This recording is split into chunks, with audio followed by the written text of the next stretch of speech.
Although 3 years in, I'm very grateful that she did. So I attended Armed Forces Day in Basildon, as I have done for years, and also managed to grab a quick drink with some veterans in a local hostelry thereafter.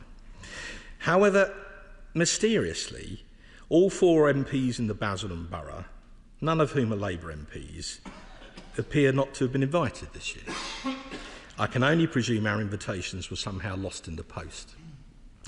Could I just say gently to the Minister, more in sorrow than in anger really, that playing silly games like this on partisan grounds is demeaning for the Labour-led council. Armed Forces Day is too important for this sort of silly nonsense, and it just embarrasses Basildon Council in the eyes of the public and indeed its local MPs. So perhaps, in all sincereness, he could have a word with his colleagues on the council and just make sure that that unfortunate oversight doesn't happen again. One other point on that. Yes, traditionally defence is a bipartisan issue. We all believe in the defence of the realm. I've always believed that is the first duty of government. But could I say to the Minister on the floor of the House, you can't have it both ways. You can't, on the one hand, plead for unity between the government and the opposition, and then when it suits you, imply that opposition spokesmen are somehow Russian or Chinese or Iranian fellow travellers because they had the temerity not to agree with you in your bonkers Chagos deal. So my honest advice to the Minister is, make your mind up and be consistent, and then you will receive the respect that you asked for in return. Now, turning to the order directly, the Armed Forces are normally subject to the Armed Forces Acts, are normally subject to a quinquennial review. We had Armed Forces Acts in 2011, 16 and 21, and we can now expect a further Armed Forces Act before the instrument expires in December 2026. Given the vagaries of parliamentary life, Madam Deputy Speaker, few things are certain. But assuming for a moment that it will be the Armed Forces Minister and myself who take this legislation through on behalf of our respective parties, this seems a good opportunity, firstly, to ask the Minister what the latest timings are on that prospective legislation and when we can expect to see a bill. Secondly, pending that, perhaps the Minister could give the House some idea of what the key themes of that bill are likely to be and in which areas, if any, the Act is likely to differ materially from the existing Armed Forces Act 2021. In fairness, he dropped a hint a few minutes ago that there will be service justice provisions. Perhaps, if he has an opportunity, he could just expand on that slightly. And I ask the question, Madam Deputy Speaker, because there will be large numbers of interested parties, the armed forces themselves, obviously, the Armed Forces Families Federations, through to military charities and others, who, based on previous experience, would take a close and important interest in the bill. And therefore, to be able to give them as good a heads up as possible would clearly be desirable. So perhaps the Minister could assist the House this afternoon in that regard. As the explanatory notes that the Minister referred to point out, were this order not to be passed, then, and I quote them, the key effect of expiry of the 2006 Act would be to end the provisions which are necessary to maintain the armed forces as disciplined bodies. Crucially, the 2006 Act confers powers and sets out procedures to enforce the duty of members of the armed forces to obey lawful commands. Without the 2006 Act, those powers and procedures would no longer have effect. Commanding officers and the court-martial would have no powers of punishment in respect of a failure to obey a lawful command or any other form of disciplinary or criminal misconduct. Members of the armed forces would still owe allegiance to His Majesty, but the power of enforcement would be removed. Clearly, that would be a very undesirable situation. For the avoidance of doubt, we will most certainly not be voting against this order in a few minutes' time. Nonetheless, there's an important point here about members of the armed forces being required to obey lawful commands. And this brings me on to the third question and what I wish to ask the Minister this afternoon. As recently as Defence Questions on Monday, we were debating in this chamber the fate of the 300,000 or so British Army veterans who served in Northern Ireland on Operation Banner. They were lawfully commanded to help uphold the rule of law in support of the Royal Ulster Constabulary, GC, now the PSNI, and to protect all people in Northern Ireland from whatever tradition they might come from heinous acts of terrorism, whether by bomb or by bullet.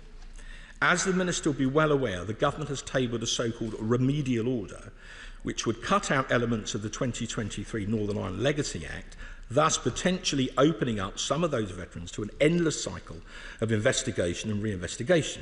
As currently drafted, the remedial order also makes it easier for the likes of Jerry Adams and his compadres to potentially sue the British taxpayer for hundreds of millions of pounds. Now, according to a press report in the Daily Telegraph yesterday, and an associated PQ from the Northern Ireland Secretary, the government has now decided to drop the part of the remedial order which would assist Mr Adams and his associates from suing the British taxpayer. Now, if that report is true, this is something on which these benches would warmly welcome. However, it still doesn't solve the problem of the potential persecution of our brave veterans who served in Northern Ireland, often being persecuted at the behest of Sinn Féin. So if it... Yes, I will indeed. Just on that point, whenever he and other members of the Conservative Shadow Defence team bring up the question of reopening this lawfare against our veterans, government ministers always say, we will be sure to give them maximum support. To me, that implies not protecting them from the lawfare, but supporting them as they go through the process. Yeah. But the process is the punishment. Everybody knows that people who were involved in fatal accidents would only serve a limited prison term if, heaven forbid, convicted. But the probability is they won't be convicted, but the punishment lies in what they have to go through before they are acquitted. My right honourable friend chaired the select committee on which I served some years ago when they produced a really very good report on this whole issue, so he is an expert on this. All I will say is that when it comes to legacy issues, Labour often provides legal support, but not necessarily always to veterans. So if the Minister wishes to maintain morale in the armed forces, both past and present, something for which this order is clearly necessary, perhaps he would take this opportunity now to clarify precisely the government's position and whether or not they still intend to table a remedial order, or whether they intend now to move straight to what the Labour manifesto describes as new legislation in the whole field of legacy matters. Which is it? Yes. Just to seek a clarification, I suppose, support from the shadow bench in regard to that. They also recognise that there may be a bit of a disconcern in the government between the Ministry of Defence front bench but also the Northern Ireland office front bench as to how this proceeds. I certainly hope there is. I very much hope that MOD ministers in private, even if they can't say so in public, are fighting tenaciously to have this mad order scrapped and to defend the Northern Ireland veterans in a way that the Northern Ireland veterans defended all of us. The Minister understands exactly what I mean by that, and I think he and some of his ministerial colleagues may have been working on this. And if they have, then in good faith we wish them Godspeed. One more question on this and then I'll move on. If it is the government's intention to still go ahead with the remedial order, and again the House would really welcome clarity on this, despite the fact that that would have disastrous consequences for both recruitment and retention, which the Minister mentioned a few minutes ago, could the Minister confirm exactly what the government's policy is now is, and is it to go A, down the remedial order route, or B, new primary legislation, and if it's B, what are the timings for that new bill? Fourthly and finally, Madam Deputy Speaker, the Minister for the Armed Forces has signed a formal statement to the effect that, in his view, the provisions of the Armed Forces Act 2006 Continuation Order 2025 are compatible with the European Convention on Human Rights. However, there's now a question as to whether, were British troops to be deployed to Ukraine as part of some coalition of the willing, perhaps following a potential ceasefire in Ukraine, what would happen to those British troops if they were to subsequently be involved in combat with Russian forces or with Russian acolytes? What guarantee could the Ministry give that if soldiers were to fire their weapons in anger, they would not subsequently be subject to lawfare using the Human Rights Act, even decades after the event, as is now the case in Northern Ireland? This is not an idle point, Madam Deputy Speaker. I understand this whole issue of lawfare and its effect on both recruitment and retention in the British Army has been raised at the most senior levels within the Army, including in recent meetings with the Chief of the General Staff himself.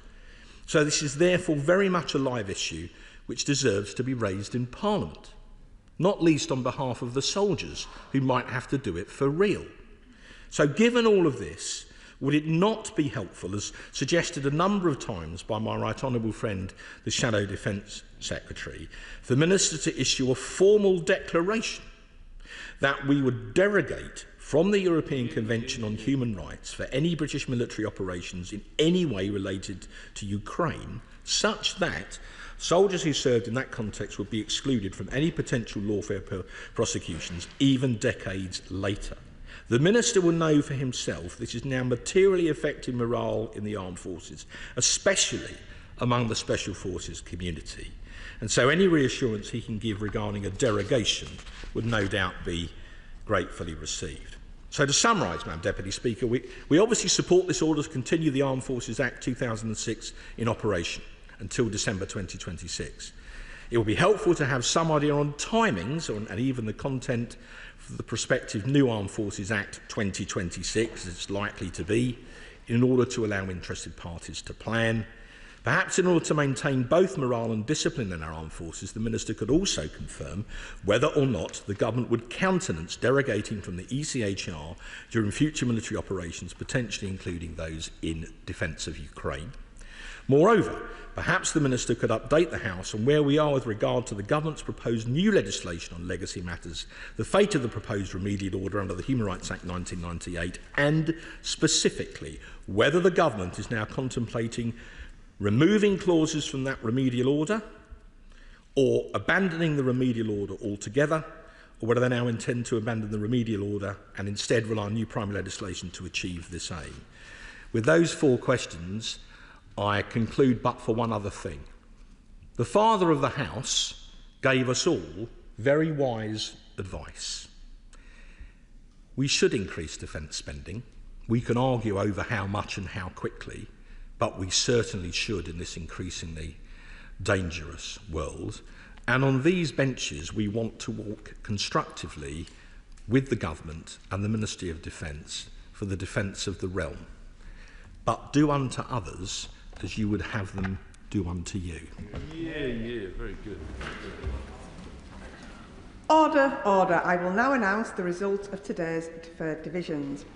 On the Draft Enterprise Act 2002, mergers involving newspaper enterprises and foreign powers regulations 2025, the ayes were 338, the noes were 79, so the ayes have it.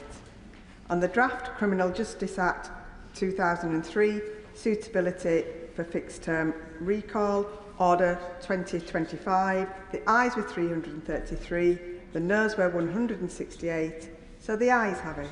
I now call Chris Vince. Thank you, Madam Deputy Speaker, and I thank the Minister for his statement today, and I actually really appreciate him bringing this debate to the floor of the House, and I think it shows the importance but also the importance this government puts on our armed forces, and in particular our armed forces personnel. I also recognise the pay rise this government is giving our service personnel and the commitment that he has personally made to tackle recruitment and retention issues, as well, of course, as the £5 billion increase in spending. As I was unable to make my intervention, I would say I am disappointed this has turned into a party political debate, but I assure everyone in the House that I don't intend to say any more on that matter. I know this Act reflects a I recognise that this Act reflects a constitutional requirement, but I think it also gives us an annual opportunity to say thank you to our brave servicemen and women. As I've mentioned previously in this House, I am the son, and like most people of my age, the grandson of veterans. So I also would like to recognise the sacrifice that our armed forces families also make for this country. Of course, if this Act is not renewed, commanding officers and court martials will no longer have the power to punish or discipline service people. So it is obviously really important that we pass this Act today. But we should also recognise for the vast majority of our servicemen and women, this part of the Act is actually irrelevant. However, we must support our servicemen and women as they support us, which is why I welcome him and the veterans' work on Op Valour. As Lord Coker said in The Other Place, we inhabit a world which is more dangerous than any time since the fall of the Soviet Union in 1991, and I think that is something that everybody in this House can reflect on. Like many members across this House, I attend the turning of the page ceremony organised by the Speaker's Office and the Office of the Master of Arms every week, when I hear the names of members of this House and children of members of this House who lost their lives in the Second World War. And I have to say, I find it incredibly moving. This morning was particularly moving when one name was read out of a son of a member of the House who passed away at the age of 8 years old. Of course, our service personnel, our country cannot work in isolation, and we know it's incredibly important to recognise the work that our armed forces do, working in collaboration with our NATO allies. But finally, Madam Deputy Speaker, I would like to take this opportunity, first of all, to thank all honourable gallant members of this House, and I know one is about to speak, and I'm glad he's returned to his place, for what they have done in their past careers to keep us all safe. But I would also like to pay tribute to the servicemen and women of my constituency of Harlow and the UK as a whole for their continuing service, keeping us and our families safe during these increasingly troubled times. I now call Liberal Democrat spokesperson Helen Maguire. Thank you, Madam Deputy Speaker. Today's motion may appear procedural, but it sits at the heart of how we govern our armed forces and, by extension, how we uphold parliamentary democracy and the rule of law. Under the Bill of Rights 1688, a standing army in peacetime must be consented to annually by Parliament. This annual renewal is not just constitutional housekeeping, it's a clear democratic statement that power in this country derives from Parliament and that our armed forces serve under law, not above it. Hear, hear. So I will of course support this continuation order. The Armed Forces Act 2006 provides a unified legal framework that enables our military to function. Without it, the service justice system would fall away, discipline could not be enforced, and commanding officers would be stripped of lawful authority. There would be no means to uphold the standards of service that we rightly expect. But, Madam Deputy Speaker, with that annual consent must come annual scrutiny. We owe it to those who serve under this Act to ensure that the political leadership they serve is worthy of their trust. The reality is that over recent years, Conservative governments have failed in their duty to our armed forces. While a brutal war raged in Europe, the previous government was cutting 10,000 troops from our army. Our armed forces are now smaller than they have been for generations at a time when global threats are escalating. Equipment programmes are routinely over budget and behind schedule. The National Audit Office has repeatedly warned about capability gaps in areas such as battlefield communications, armoured vehicles and naval readiness. And our service personnel are too often asked to do more with less, including living in unacceptable conditions with a housing system that does not meet their needs. The effectiveness of our armed forces depends not just on kit, but on people. And when those people are being let down, when we ask them to serve under a legal framework renewed by this House, we don't support them properly in practice, we are not keeping our side of the bargain. The Liberal Democrats are calling for a different path. We demand the reversal of these short-sighted troop cuts and a long-term plan to increase regular troop numbers back to over 100,000. That begins with immediate action, a new joining and re-enlistment bonus scheme to help recruit and retain at least 3,000 personnel, stabilising the force while we plan for future growth. We are also calling for cross-party talks to agree a sustainable path to meet NATO's new spending target of 5% of GDP, a goal that should be above party politics. The security of our country and our allies depends on serious, sustained commitment. And beyond strategy and numbers, we want to deliver a fair deal for those who serve. That means proper pay and decent conditions. It means high-quality housing that meets the decent home standard as a minimum. It means giving real support for transition to civilian life through access to mental health care, job opportunities and practical assistance for families who so often bear the strain behind the scenes. We press the government to deliver long overdue justice for LGBT veterans, many of whom are still awaiting compensation after years of discrimination and dismissal. That process must be fair, fast and comprehensive. We also demand full implementation of the Atherton report's recommendations to tackle the entrenched issues of harassment and misogyny faced by too many women in uniform. Service should never come with conditions of fear or inequality. And looking ahead, we understand a new Armed Forces Act is expected to be introduced in the next year. When this bill is brought forward, I will hold the government to a high standard. It must not be a copy and paste exercise. It must be an opportunity to improve the culture of our armed forces, ensuring equality, accountability and modernisation are at its heart. Madam Deputy Speaker, this continuation order maintains the legal foundation of our armed forces, but laws alone are not enough. We need leadership, we need commitment, and we need a government that does not simply consent to the military's existence once a year, but honours their service every single day with action, investment and respect. Thank you. I call Ben up to Deputy. Thank you, Madam Deputy Speaker. I welcome the Armed Forces Act 2006 Continuation Order 2025 and would like to place on record my wholehearted support for our armed forces and the role they play in providing national security and the defence of this nation, both at home and deployed on operations across the globe. And last year, as a new MP, last year's Continuation Order was the first DL that I sat on, and I was very proud to be able to sign that.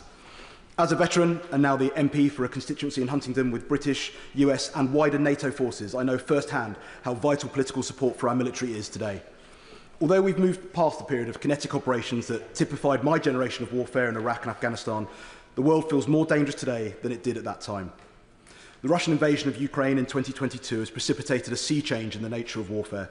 The manoeuvre warfare of old that we saw during the initial invasion, unchanged in a generation and familiar to those of my generation and the several before that, has been replaced by cyber, drones, grey zone, sub-threshold activity that feels like warfare that not so long ago would have been the preserve of science fiction or an episode of Black Mirror. It is this that in the thread that runs through the Strategic Defence Review, and it is this that we must ensure our armed forces are equipped to compete in across domains. I do not doubt the government's sentiment in wishing to increase defence spending to ensure we remain a credible and capable NATO ally and that we can continue to punch above our weight on the world stage. As an island nation in a notionally geographically safe part of the world, the legacy of our imperial past is one of world policing, post-colonial responsibility and expeditionary warfare. Our decentralised, persistent nuclear capability ensures we are a nation who continue to be taken seriously. But my concern is that we are in danger of being benched, as those NATO allies closer to the fray, who feel the threat from Russia on the eastern flank and the high north most keenly, will, with their vastly increased defence budgets and whole-of-society approaches to defence, make us a second-tier nation. The pledge to uplift defence spending to 5%, with the claim that we will achieve 4.1% by April 2027, is simply not credible, and this smoke and mirrors approach belies the fact that the sums do not add up. We saw only yesterday that the government's botched welfare reform has left a £4.5 billion gap in the spending plans, coupled with a further £1.25 billion from the winter fuel U-turn. Where will that money come from? Spending cuts or higher taxes are now inevitable, and growth projections look at best sluggish. Meanwhile, the government claims that it can reach 2.6% on defence plus security, but the government refuses to break down the quantum of that spending. How much of that 2.6% is actually on hard defence, and how much is on the intelligence services? By our estimates, it is somewhere in the region of 0.15%, which suggests that real defence budget as a proportion of GDP is only 2.45%. Bearing in mind that a sizable proportion of that figure is solely our continuous at-sea deterrent, and the figure for our conventional forces dropped to somewhere in the region of 1.7%. A long way from the numbers the government is putting forward. The 4.1% figure the government is now puffing its chest out about is 1.5% of national security and general resilience. This contains everything from UK arts spending to rural broadband. Under the chapter on pursuing asymmetric advantage, paragraph 25 details that the RRS Sir David Attenborough plays a part regarding understanding environmental changes in the Arctic Ocean, meaning that Boaty McBoatface is included in the Prime Minister's defence spending figures. Do we honestly think Russia and China will take that seriously? The huge capability commitments we see in the SDR and in the forthcoming equipment plan far outstrip our spending power. We are quite literally writing cheques that it feels unlikely we will ever be able to cash. Not only have we pledged to create an entirely new domain in cyber, but we are about to embark on an essential modernisation process that simply does not now look funded. On top of exquisite capability like the Global Combat Air Programme, a project not due to be delivered until the back end of the next decade, but one that runs the risk of being outpaced by technological change. In 20 years' time, will a sixth-generation fighter need to be crewed? It may in 2040, but GCAP's out-of-service date is likely to be beyond 2070. Do we honestly believe that crewed aircraft will be relevant by then, let alone how we will deliver the loyal wingmen in the system of systems that forms part of it? Drones are clearly the future of warfare, and whilst we continue to use Ukraine as the proving grounds for new capability against a near-peer adversary, the British Army should be on the front foot, rapidly equipping and training with drones, rather than using esports as the only drone warfare training of note. I see the Minister there taking notes. Whilst he's writing stuff down, I would suggest that a two-stage warhead, a la Javelin, on an FPV drone is surely the next-generation anti-armour capability we need, thus consigning enfilade fire from a defilade position to a thing of the past, despite my own anti-tank roots.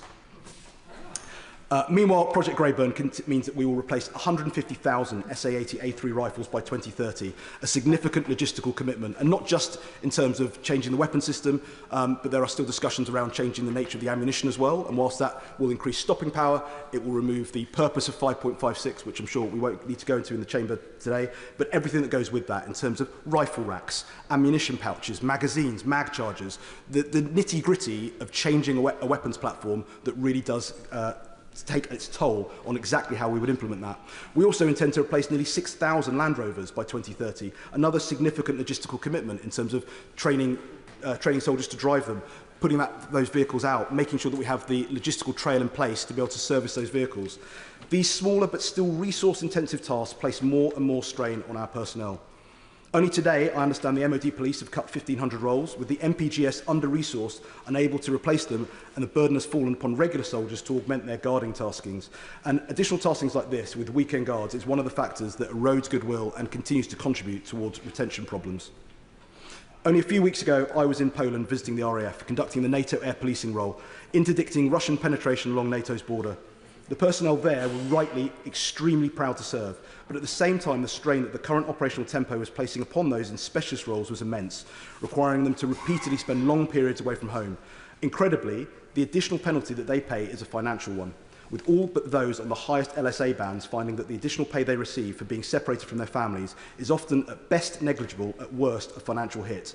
And I mean that in terms of the second order effects, that an individual who may be being paid more to be on operations isn't physically at home to help out with the tasks at home, which means that you have to pay for a babysitter rather than having your spouse there to look after them. I mean, you have to pay for a dog walker rather than be able to leave the dog at home when the spouse will return home. Those costs add up and they simply aren't factored into those extra payments that people receive for being on tour. Meanwhile, we continue to see those who have already served their nation questioning whether they continue to enjoy the support of the nation they risk their lives to serve. The concerns around the treatment of Northern Ireland veterans have Operation Banner veterans rightly very concerned about their futures and being held accountable for actions from over 50 years ago. Without clarity that protections will be guaranteed for those who serve their country, there is potentially a huge issue that future recruitment will suffer with a loss of confidence that serving your country won't, under this government, see you treated as a criminal one day. It raises questions over my own service and that of my peers that the goalposts could one day move for us. And I know that applies to both sides of the House, and I see the Security Minister there on the front bench who served so proudly in Afghanistan as well. I do welcome the Armed Forces Act 2006 Continuation Order 2025, just as I was proud to play my small part in the history of one of our finest institutions. I recognise and acknowledge the sentiment and intent of the Defence Ministers to deliver for our service personnel, and I don't call that into question for 1 second. But I would also wish to place on record my concerns that the limitations placed upon them by Treasury accounting will mean that cross-party consensus on defence is at risk from the smoke and mirrors approach to hitting our NATO pledges.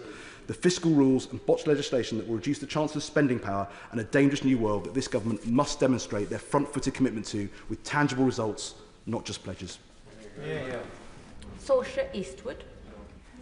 Thank you, Madam Deputy Speaker. I simply want to contribute today as the MP for Lagan Valley, which is the home of Army HQ in Northern Ireland. I too am proud of my family members that served both in the Army, the regular Army, UDR and the RUC.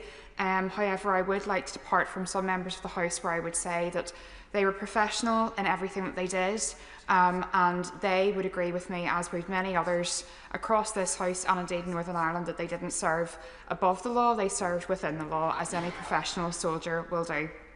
I also want to pay tribute to the Royal British Legion, Lisburn and Dromore branches, who have been incredible in supporting veterans, not just throughout Lagan Valley, but indeed across wider Northern Ireland, and making sure that they are at the fore of both civic and remembrance events, particularly Brian Sloan from Lisburn Royal British Legion. I also want to echo some of the remarks by the Shadow Front Bench in terms of the cadets, something that people really often overlook, and actually we're very blessed in Lagan Valley to have both the Sea Cadets, the RAF Cadets and the Army. And every time I look at those young people, it really does make my heart feel proud and a wee bit more confident for the future. We are in a very changed security situation, and I think everybody in this House knows that. And one of the challenges that the Minister has referenced in his opening remarks has been that of recruitment and retention. And I think we have to change sometimes the dial whenever we're discussing these things, because there should be an opportunity for our young people. I often hear young people maligned and marginalised, but actually those are the young people that are going to be our engineers of the future, our strategic ops planners of the future, and really are desperately wanting to find meaning sometimes in life and wanting to find that through service. And I think that's exactly what the cadets provide.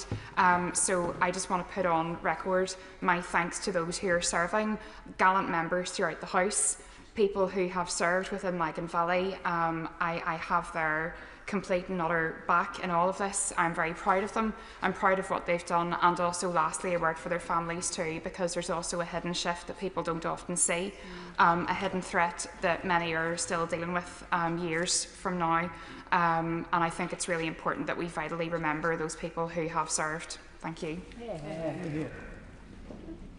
Are you hoping to... David Reid. Thank you. Thank you, Madam Deputy Speaker. I rise today to raise an important point that has been reported in the media over the last 24 hours. And it's about the future of the Royal Marines. And as a former Royal Marine myself and the Member of Parliament that represents the Commando Training Centre in Lympstone, this is an issue I think that we need to discuss now, and I hope the Minister will be able to give some answers. So it's been reported that the Royal Marines are moving away from their conventional amphibious operations and that large-scale beach landings of traditional force protections from sea are being replaced with small, flexible teams designed to operate and alongside special forces. Let me be clear, I think adaptability is vital, and I'm sure that there's many merits in this point and this direction of travel. But it's so important that the Minister comes forward and tells the House and gives the opportunity to be able to discuss this. And I do worry that abandoning hard-won capabilities without clear and credible replacement is not adaptation, it's risk. So I'd like to put some questions to the Minister. Is the government removing the United Kingdom's amphibious warfare capability? And if so, what replaces it? What is the long-term plan to project force from sea to land, if not through the Royal Marines in their traditional role? The multi-role support ships that are meant to underpin this new commando force concept, we have no delivery dates, there's no detailed plan and no answer on whether it will be a genuine operational flexibility or a simply scaled-back presence. Will the MRSS be able to deploy full commando units at scale in high-threat environments, or is it designed purely for small team operations? And if the latter, is that now the full extent of our national amphibious ambitions? And then this goes on to the issue around Special Forces support. I know it's an issue that we can't really discuss in the Chamber. We have the Security Minister who served the Special Forces support group, so I understand that we won't be able to discuss it in great detail. But it's been reported that 40 Commando has been tasked to operate alongside the Special Boat Service in sensitive national missions, including evacuations and hostage rescue. So what does this mean for the Royal Marines' contribution to the Special Forces support group? Is the SFSG being restructured or reassigned? Madam Deputy Speaker, I think this goes into a deeper point, especially to our NATO allies, and if we are talking in the Strategic Defence Review about being NATO first. NATO have long counted on the UK's high-end amphibious expertise. It matters to our national resilience in a world where rapid deployment from sea is often the only option. And above all, it matters to the men and women who serve and who deserve clarity about their future roles, mission and identity. So I urge the Minister to come forward with honest, detailed answers, not slogans or spin, but clarity on capability, posture and intent. Because, Madam Deputy Speaker, defence policy cannot be made in stealth. Final contribution from Mr Robin Swan. Thank you very much, Madam Deputy Speaker, and can I thank the Minister for bringing forward this order in the House today. Just a few questions to him on it in regards to contributions that have been made by other honourable members, and many have talked about the value of our cadet services in regards to the promotion of young people, the value that it gives, and also that additional skill training that is provided.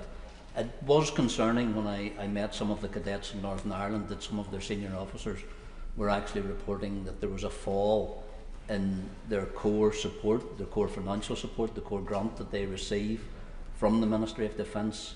And I would like clarity from the Minister under this order, if that was in fact true, that he would take the opportunity to reverse it, because it's not a large sum of money in regards to the overall spend of the Ministry of Defence, and even in regards to the projections that are being talked about today. So the cadets provide a valuable service, and I think in the recognition, so should the financial support that is given to them can also be given as well.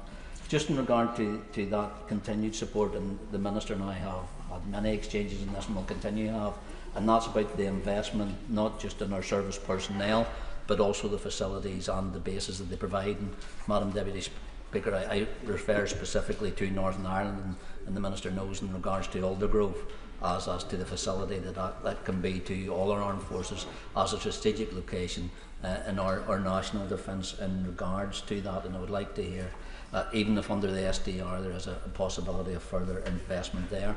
But again, just in a final point, I would like to pay our tribute and thanks to all those current service personnel and former serving personnel. The Shadow Minister made reference to it of the debate that's coming in this place on the 14th of July, and I would encourage all members to participate in regards to that, so that our veterans can actually see the support that members of this House actually have for that. And in finishing, to be local again, like other members have, could I ask the Minister to join me in congratulating the branches of Ballyclare and Randalstown Royal British Legion, who this year have celebrated their 100th anniversary in regards to service of personnel through wars from all that, and continue to serve and actually support serving personnel at this moment in time. We now come to the front benches, and I call the Shadow Minister, Mark Francois. Thank you very much, Madam Deputy Speaker. I think we've had a good debate, lively at times, but about an important subject. And again, for the avoidance of doubt, we will loyally support this order, which I'm sure the House will pass without the need for a division. We had some very good speeches, including from the member for Huntingdon.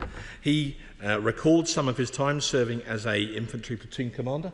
I too had that same honour, although in my case as a Cold War reservist rather than as a regular in his. The member for Exmouth East asked a number of questions about the future of the Royal Marines, now that the government has flogged off most of our amphibious shipping, and asked for some confirmation about timings on the MSSS class, and what happens to the Royal Marines now in their amphibious role. Perhaps the Minister could provide the House with some reassurance, and if it is true that the Royal Marines, at least in the short term, are going to lose their amphibious role, can I ask him, were the Parachute Regiment consulted on that decision? Also, the member for South Antrim. I see the Hansard must record that the Security Minister is chuckling at this point. Yes, I will.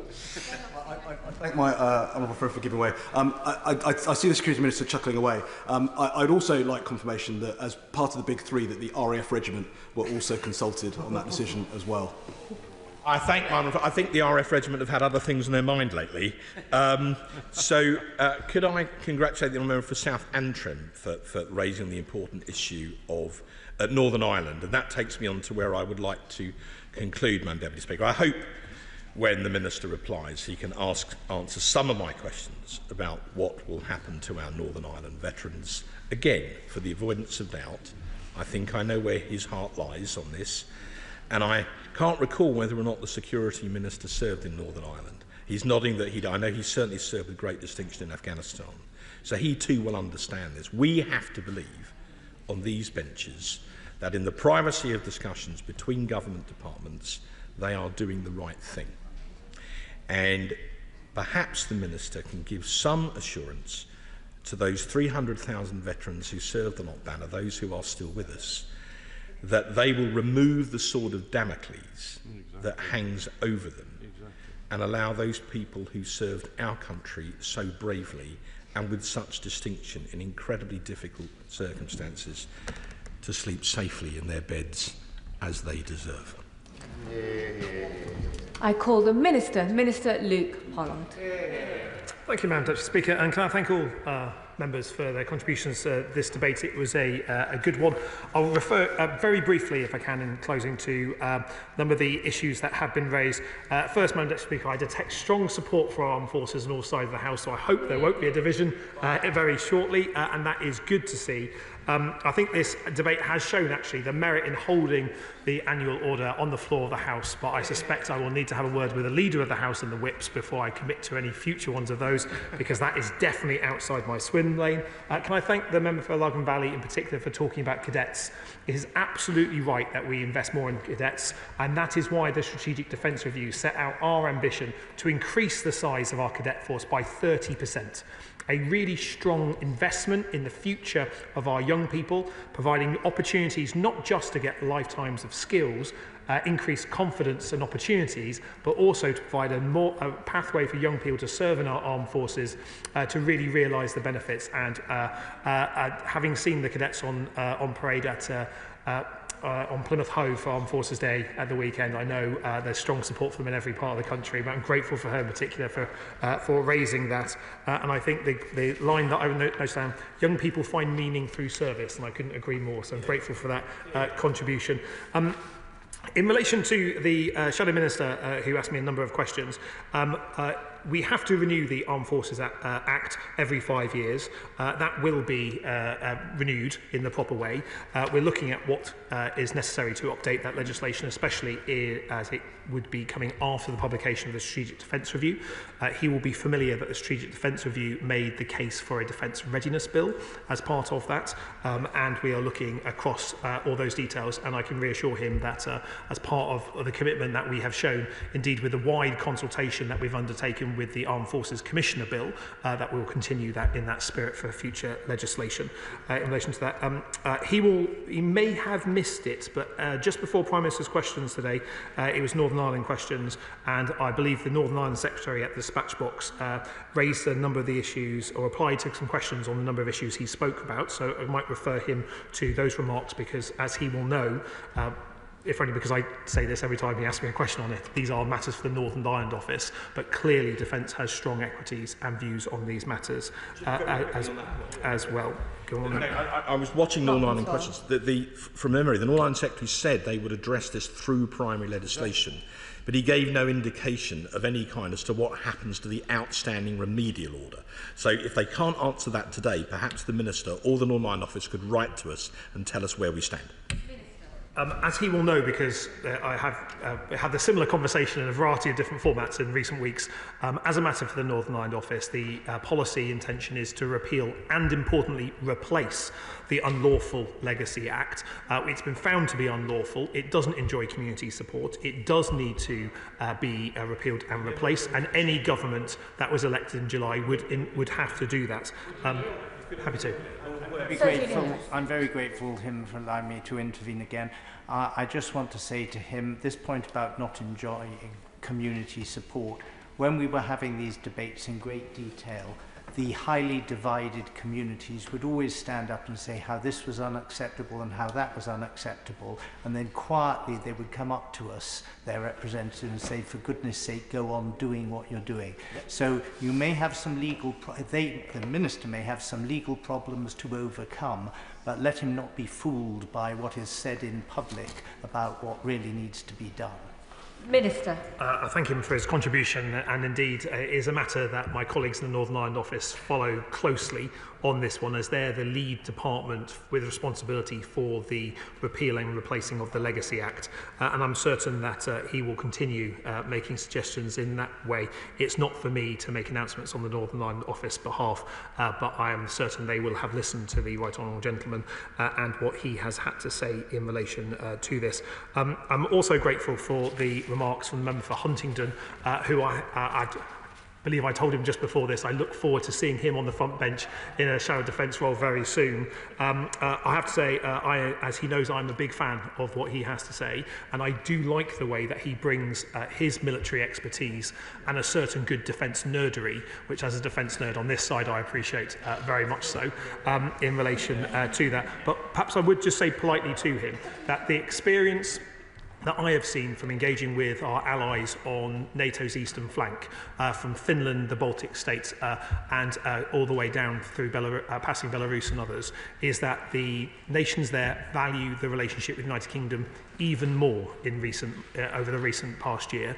We have strong relations with the JEF nations of Northern Europe, and we continue to have deeper relations with our Baltic friends, including enhancing the forward land force that we have in Estonia and our cooperation and support for Latvia and Lithuania at this time. So I don't recognise the concern, but he's right to raise it, if only to allow me to put that on the record, that we have strong support from those nations, and indeed we strongly support them in wanting to be sovereign and free from Russian aggression. I would politely say to him that Sir David Attenborough does provide a really important presence in the Antarctic region, and he will know, if he hasn't yet discovered polar region nerdery, can I recommend that to him, because the presence that both HMS Protector, our ice ship, and also the Sir David Attenborough provide there is not only really important presence, support for our Arctic missions and Antarctic missions, but also help us honour our obligations under the Antarctic Treaty, which is a really important part of the rules-based framework for the protection of the Antarctic, which is really important. Happy to. Well, I thank the Minister for giving way. On that point about the Arctic and HMS Protector, what plans do we have to procure an actual icebreaker in order to increase our footprint in that region? Minister. Oh, I knew he was tempted to go into polar nerdery, and so I'll be very happy speaking to him about some of those aspects. Clearly, when it comes to some of the provisions of our ships and capabilities in there, it's not just an MOD matter, it's one that we share, in particular with our Foreign Commonwealth and Development Office colleagues, but I'm happy picking that up with him, certainly.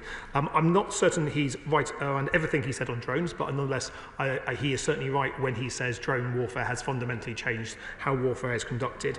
And when it comes to defence spending, I'm very proud that we have a plan to return to 2.5% on defence, a figure not met since 2010. And we do need to spend more on defence because we live in more dangerous times. The member for Harlow spoke about the sacrifice that armed forces families make, and he's exactly right to do so.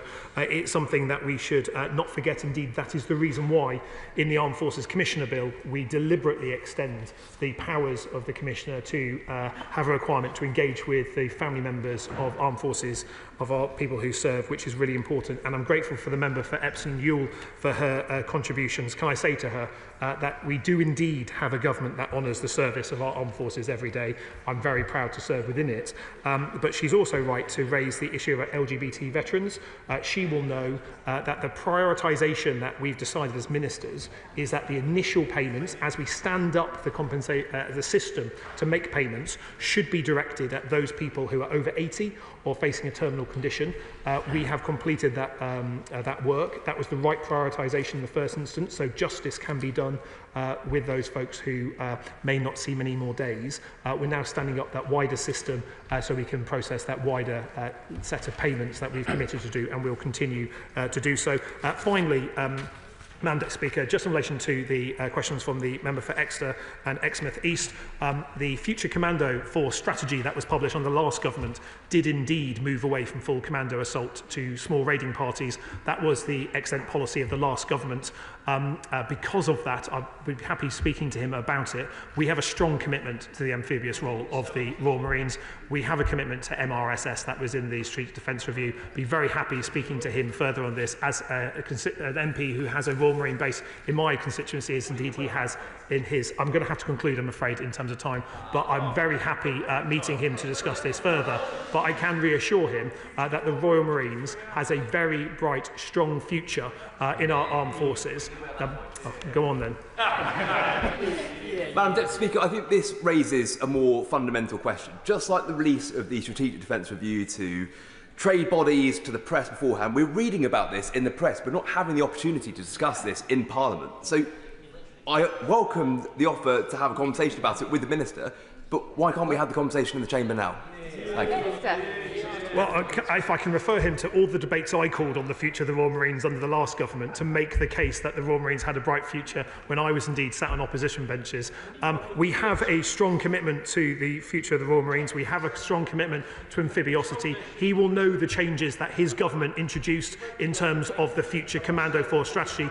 And indeed, if you look at the lessons from Ukraine, indeed the Royal Marines were actually well ahead of the learnings that we now see from there. Happy discussing it with him further. I'm sure he'll want to table a Westminster Hall debate so we can discuss this even more, but I can reassure him and indeed the House that the future of the Royal Marines is safe and secure. We have a strong commitment to amphibiosity. We need to make sure that all our fighting forces adapt to the changed environment in which they operate, and certainly as someone who represents Stonehouse Barracks, the spiritual home of the Royal Marines, it's something that I feel personally about. Don't recognise the concerns he raised, but I'm very glad on a cross-party basis there's strong support for armed forces and indeed for this continuation order. Thank you very much. The question is, as on the order papers, may that opinion say aye? Aye. Of the contrary, no? The ayes have it. The ayes have it. I'll give the ministers a few moments to shuffle over before we start on the next item of business.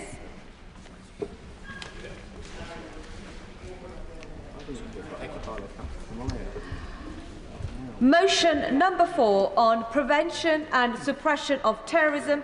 Minister to move. Minister Dan Jarvis. Thank you, Madam Deputy Speaker. I beg to move that the Terrorism Act 2000 Prescribed Organisations Amendment Order of 2025, which was laid before the House on the 30th of June, be approved. I'm grateful to the House for its consideration of this draft order, which will see 3 distinct groups prescribed. They are Maniacs Murder Cult, Palestine Action and the Russian Imperial Movement. I'm going to make a bit of progress. I think it is not unreasonable. The prescription of these 3 organisations will reaffirm the UK's zero-tolerance approach to terrorism, regardless of its form or underlying ideology. Now, first, Madam Deputy Speaker, it may be helpful if I set out some background to the prescription power. To prescribe an organisation, the Home Secretary must reasonably believe that it is concerned in terrorism.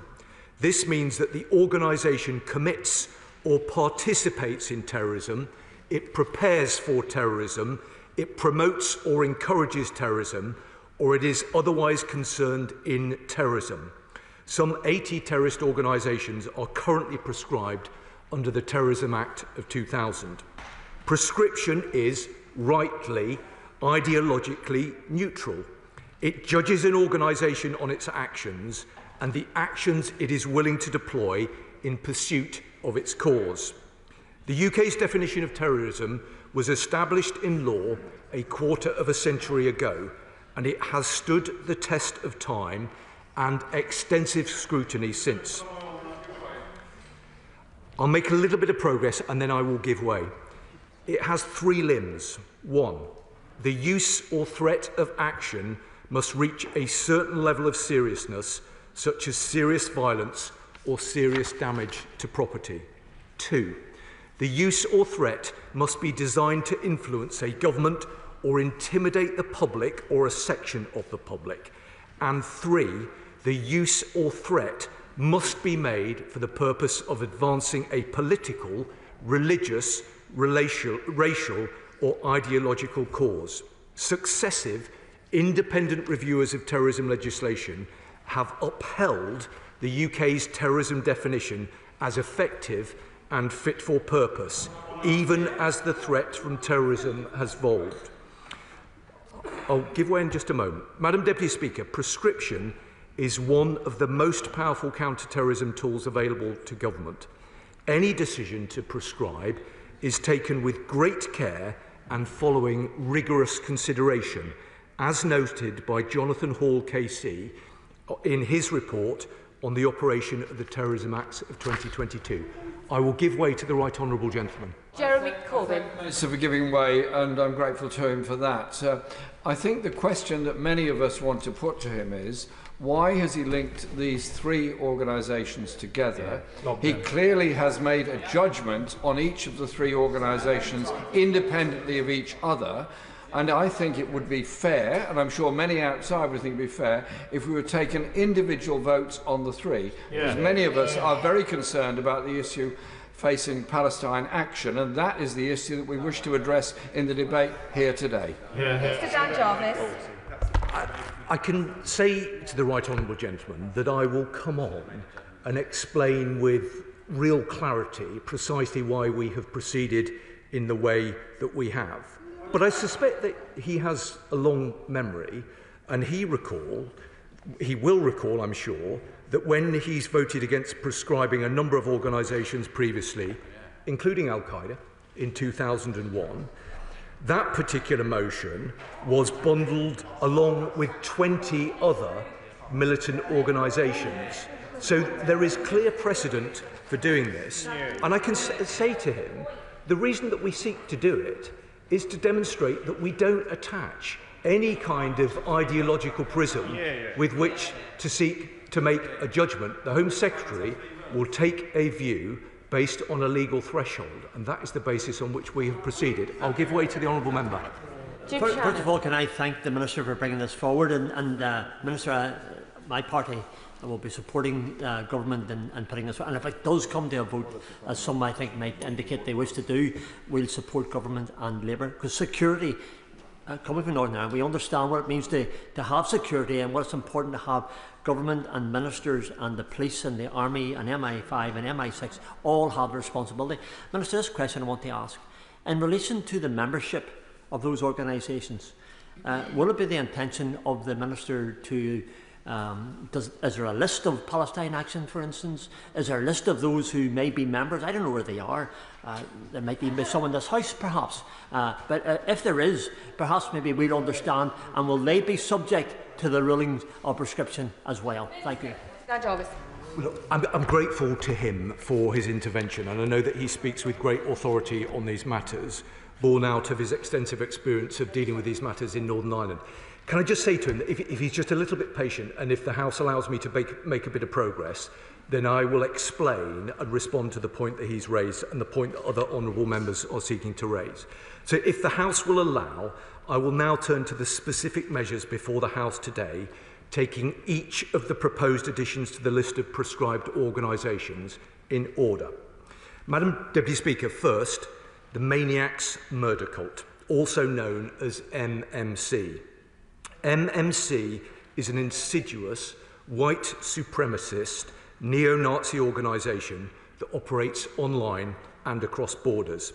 It aims to encourage individuals to engage in acts of violence against people that it perceives as antisocial, including homeless people, drug addicts and migrants, all to further its own ideology and degrade human society through violence.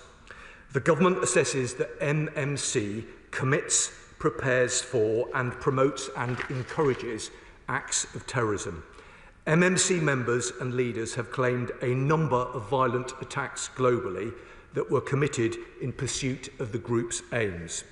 MMC supplies instructional material that could increase the capability or motivation of an aspiring attacker, including a guide which provides information on how to fatally attack someone with a knife and use a vehicle as a weapon. Members and non-members share MMC's material and other online content, including videos of violent attacks to encourage further violence in support of its ideology. On the 22nd of May, a 21-year-old Georgian national, considered to be one of MMC's leaders, known as Commander Butcher, was extradited to the United States and is set to stand trial in New York for soliciting hate crimes and acts of mass violence. As set out in the indictment, he is alleged to have recruited individuals online to promote MMC's ideologies by committing acts of murder, arson, bombing and mass poisoning in New York, targeted specifically at members of ethnic minority groups, homeless people and Jewish school children. As this case illustrates, MMC has a truly transnational audience, including the UK. It does not matter where the leaders of this network are based if they are capable of inspiring acts of violence and terror in any country. Vulnerable individuals, such as minors, are particularly exposed to the horrific material MMC publishes and distributes online. This government will not stand by and allow the terrorist threat and wider societal harms caused by the MMC to persist. Prescribing MMC is key to help deter and divert individuals from engaging with MMC's violent content and sends a clear signal to social media companies to remove MMC's material from their platforms. The threat posed by MMC must be taken extremely seriously, whether they are inspiring acts of violence against our people or influencing young people to commit those acts. We will not hesitate to take action against groups like these to keep our country safe. Yeah. I will give way, yeah. Thank you, the Minister, for giving way. And I agree with him that it clearly meets the threshold very significantly. But I'm bound to ask the question, when did the actions of MMC first come to the attention of the government, and why has it left it so long to bring forward this proposal, and why is it simply left it until the point when it's politically convenient to bring it forward? I'm sorry that the honourable member has chosen to make that final point. There is no political convenience in what we are seeking to do today. What we are seeking to do today is ensure the security of our country. And if he's just a little bit patient, let me further make that case to him and to the House. Madam Deputy Speaker, let me turn now to Palestine action.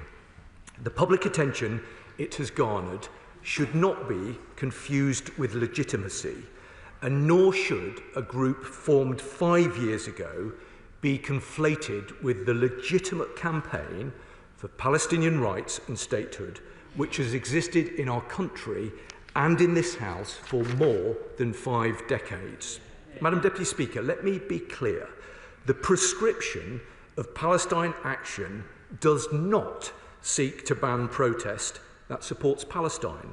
There are many ways in which people can continue to lawfully express their support for Palestine without being a member or a supporter of Palestine action. I will give way, yes. Thank the Minister for giving way. The Minister will be aware that the High Court has granted Palestine Action permission for a legal challenge. Rather than the Home Secretary, who is not here today, rushing it through Parliament, shouldn't this be delayed until the judicial process has concluded? Well, I can say to the honourable member, we're certainly not seeking to rush it through Parliament. These are matters that the Home Secretary and I have considered for some time. With regard to the point that she made about legal challenge, there is a clear route to legal challenge. Should an organisation be proscribed, it has the opportunity to pursue a legal route of challenge.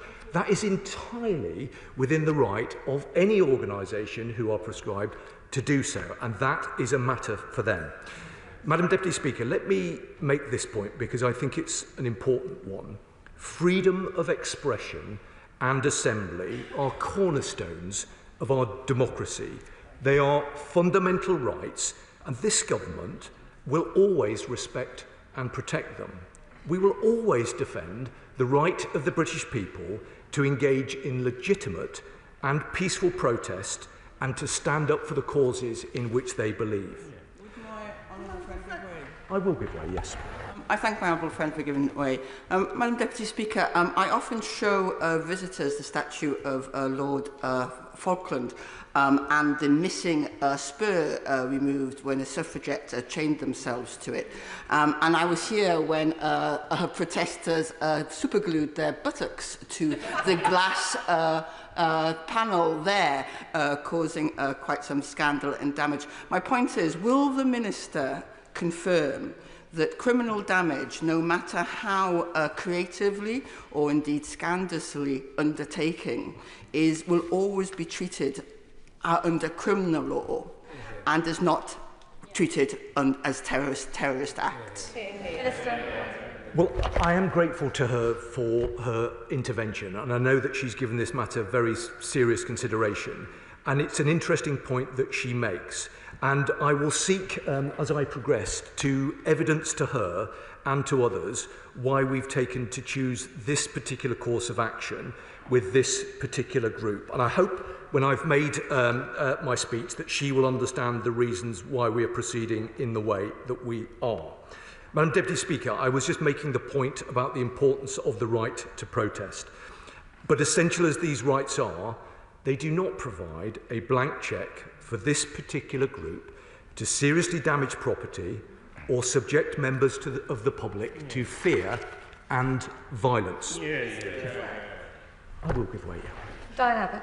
On the question of Palestine action, the Minister will be aware that very many of us in this chamber think that Palestine action is in a different category from the other two organisations he's seeking to prescribe. And can I ask him, is he aware that several UN special rapporteurs, including those protecting human rights, say that they have contacted the UK government to say that acts of protest that damage property but are not intended to kill or injure people should not be treated as terrorism? Well, I am grateful to the Mother of the House because I think she makes an important point. Before I respond to it, let me just say very politely and very gently, I hope, to her and to others, if the actions of the particular group that we are considering at the moment had been conducted by an organisation who held different ideological motives, my strong sense is that she and some of her colleagues would be strongly recommending that the government moved to prescribe them. I have to say that that is, I'm afraid, the conclusion that I have arrived at. Now, she specifically mentioned the point about the United Nations. We did, as a government, receive a letter from the UN Special Procedures mandate holders. This was at the end of 2024, and the UK government provided a full response to this, which has been published. But I would just sort of gently say to her that ultimately, matters relating to our national security and ensuring that we keep the public safe are very much matters for this country and not for other organisations. I'll give way to the honourable gentleman. Minister, can I just put on record that this heavy-handed approach threatens basic freedoms and sets a dangerous precedent for all political dissent in the UK? Does he acknowledge that? Minister. I don't acknowledge that, and I don't accept his characterisation of the decision that we have taken. And if you'll just listen to what I have to say in a moment, I hope that he will understand why we're progressing in the way that we are. Madam Deputy Speaker, the attack at Rise Norton on the 20th of June has, quite understandably, provoked shock and anger in this House and across the country. But the reality is that this was just the latest episode in Palestine Action's long history of harmful activity. Palestine Action has orchestrated a nationwide campaign of property damage featuring attacks that have resulted in serious damage to property and crossed the threshold from direct criminal action into terrorism. And I hope that goes some way to responding to the point that my honourable friend made just a moment ago. Palestine Action members have used violence against people responding at the scene of attacks. For their roles in coordinated attacks, members of the organisation have been charged with serious offences, including violent disorder, grievous bodily harm with intent, and aggravated burglary, which is an offence involving a weapon. I thank the Minister for giving way, and I thank him for some of the things that he's been saying. I just wanted to kind of pick up on the fact that all that he's spoken about there could be dealt with under criminal law. And the other thing was, when my honourable friend mentioned about the suffragettes, I think we need to put into context a little bit of history here, that when the suffragettes carried out a campaign of window smashing, poster paint defacement, cutting telegraph and railway lines, targeted bombing and arson, specifically avoiding harming people, I think we have to understand that there is a long history in this country of direct action which pushes the boundaries of our democracy. It's very difficult for all of us, but actually they are still direct action. It's not terrorist action. So I acknowledge his point about the history, and I think that that is entirely reasonable context for him and others to raise. But ultimately, this government has to respond to events that are taking place in the here and now. And this government has to take sometimes difficult decisions about what measures are required in order to keep the public safe. And he's absolutely within his rights to seek to make comparisons about other groups. But as I will explain in just a moment, fundamentally, the Home Secretary has to take a view about whether a legal threshold has been crossed. And if it is, she has to make a judgment about whether she's wishing to proceed. I'm going to have to make a bit of progress because I still have some way to go. I'm going to make some progress. So despite some of the rhetoric to the contrary, the group's own materials have stated that the organisation is not non-violent, which is echoed in the actions of its members who have committed atrocious attacks. Having carefully considered all the evidence, the Home Secretary has concluded that Palestine action is concerned in terrorism and should be prescribed. Now, the House will understand that I am unable to comment on specific intelligence or go into details about incidents that are sub judice. However, I can provide a summary of the group's activities, and it is right that I make that position clear to the House. Since its inception in 2020, Palestine Action has orchestrated and enacted a campaign of direct criminal action against businesses and institutions, including key national infrastructure and defence firms that provide services and supplies to support Ukraine, NATO, our Five Eyes allies, and the UK defence industry.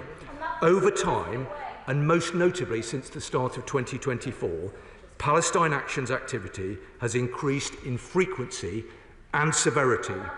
Its targets have broadened to include financial firms, charities, universities and government buildings.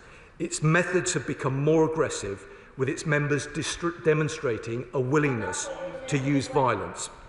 I will give way, but I then do need to make some progress. I'm grateful to the Minister for giving me, because he's spoken about the history of some of this, and there is more recent history. The last government brought in the Public Order Act in order to deal with Extinction Rebellion. At that point, the Home Secretary, when she was on the shadow front bench, listed all the various crimes that could be dealt with. And she said then, the government are extending powers that we would normally make available just for serious violence and terrorism to peaceful protest. Police officers themselves have said that this is a serious restriction on a person's rights to protest and in reality is unworkable. She was right then, wasn't she? And she's wrong today.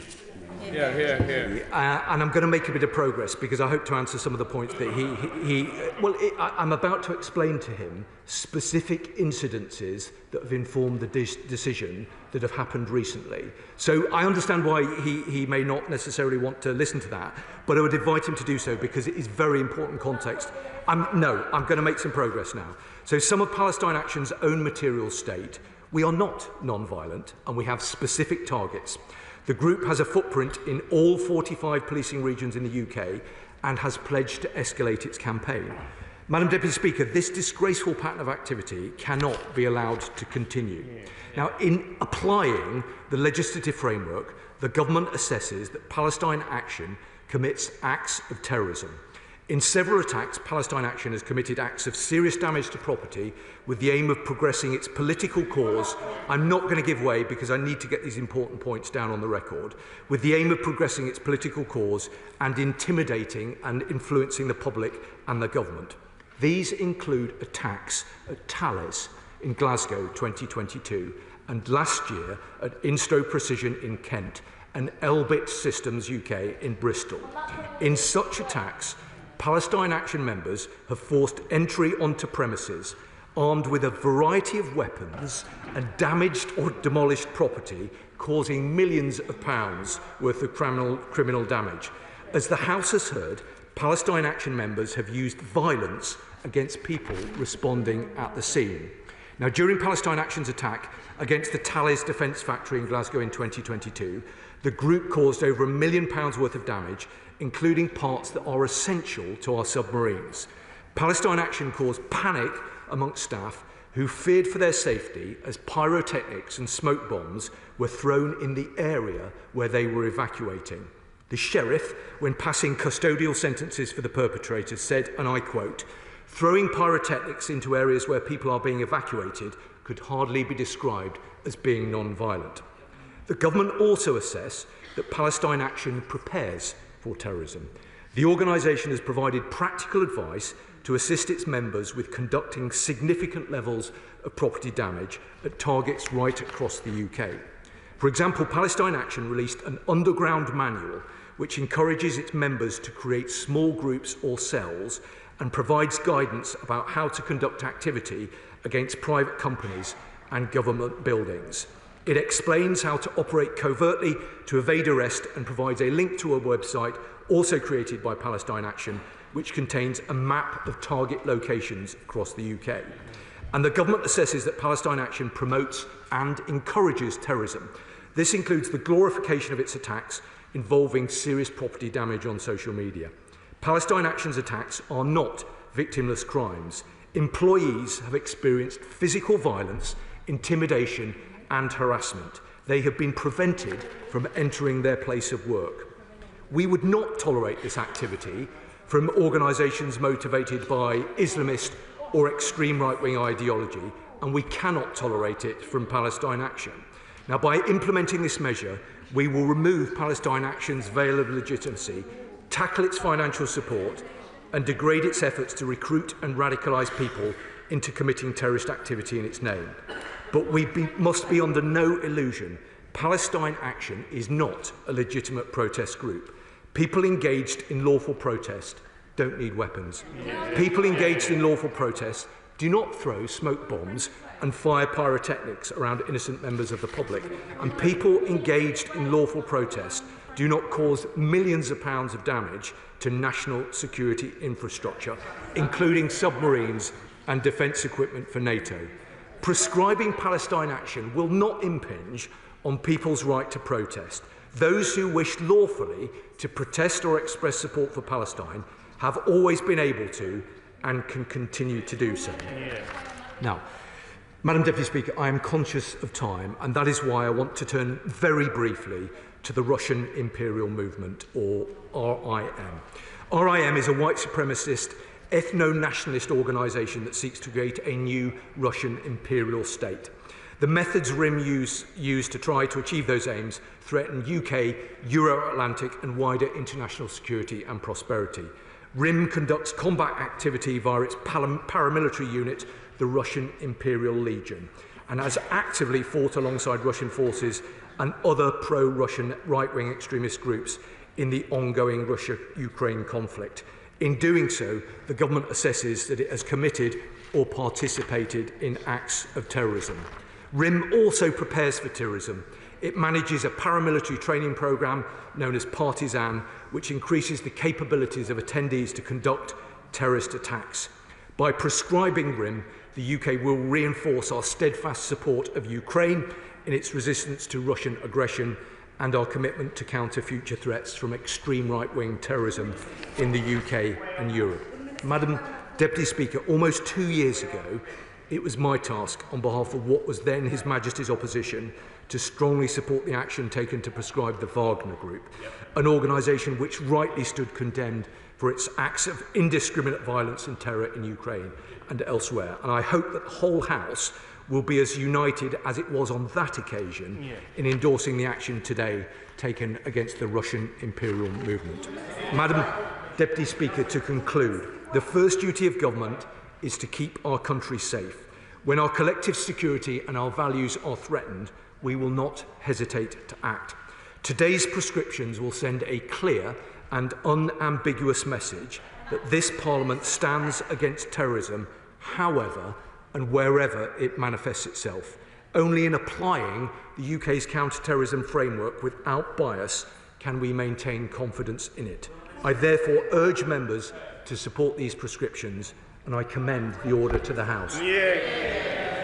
The question is, as on the order paper, before I call those shadow minister, colleagues will have noted that on the order paper, this debate is only 90 minutes long, has to conclude at 5:27, which means that backbenchers will be on a speaking limit of 4 minutes to begin with, and only a few colleagues will get in, as the debate has to conclude at 5:27. I call the Shadow Minister, Harriet Potter.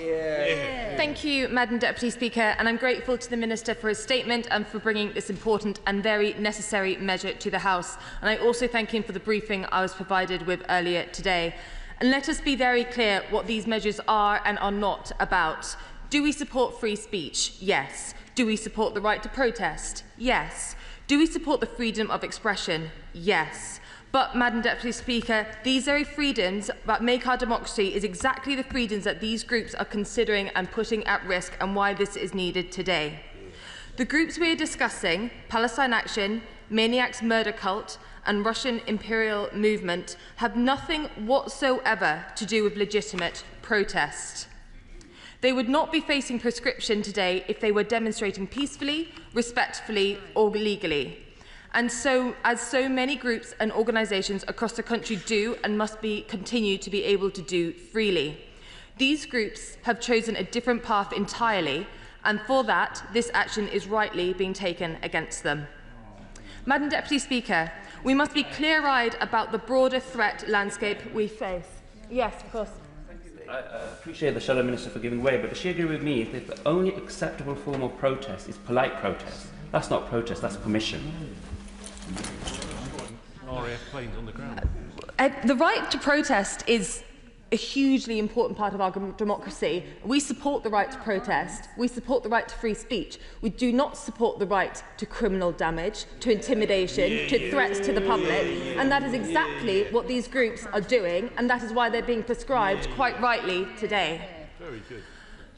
Madam Deputy Speaker, as I said, we must be clear-eyed about the broader threat landscape that we face. Terrorism remains one of the most serious threats to our national security. Whether it comes from international networks, from those radicalised online, from extremist groups operating on our soil, the threat is real, it is evolving, and it must demand our constant vigilance. Our security services work tirelessly, day and night, to keep us safe. They have disrupted countless plots that the public will never know about. But we cannot be complacent. The nature of terrorism has changed, from sophisticated networks to lone actors, with physical attacks against cyber networks, from foreign battlefields to our own communities, and our response must evolve accordingly. We should reflect on what terrorism is, as defined by the Terrorism Act 2000. It is a use or threat of action designed to influence a government or intimidate the public or a section of the public, where the use of threat action is designed to advance political, religious, racial or ideological causes. The full list of actions are detailed in the Terrorism Act, but includes serious violence against a person, actions that endanger life, health and safety, and/or action that seriously damages property. Proscription is not a step that is taken lightly, but it is a strong and necessary tool that previous, as well as now the current government, have taken and should use to protect the public and to ensure that our police and security services have fuller access to the resources they need to keep the public and our institutions and our way of life safe.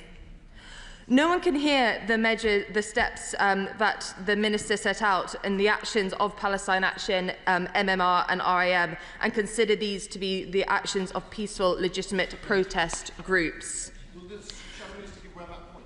Yes. I thank the Shadow Minister for giving way. Will she accept that there is a distinction in intent when you look at Palestine Action vis-à-vis the other two organisations? There is no intention with the Palestinian Authority to cause intentional injury to people. And for that, there is already criminal matters that can be dealt with at criminal courts. I thank the member for that, but if you're using pyrotechnics against people who are escaping an attack by your organisation, that is an intent. If you're intending to damage RAF property and MOD property by sabotaging RAF jets at Brize Norton, that is intent. So they are also showing intent, as well as these other organisations are. Madam Deputy Speaker, these groups do not share our values. They do not respect our country, they do not care about our way of life, and they show no regard for the safety of our citizens. We on our benches are proud that the actions have been taken by the previous Conservative governments to strengthen our counter-terrorism framework. We gave our police and security services the powers they need to confront the evolving threats, and we welcome and support the Home Secretary now making use of these same powers today.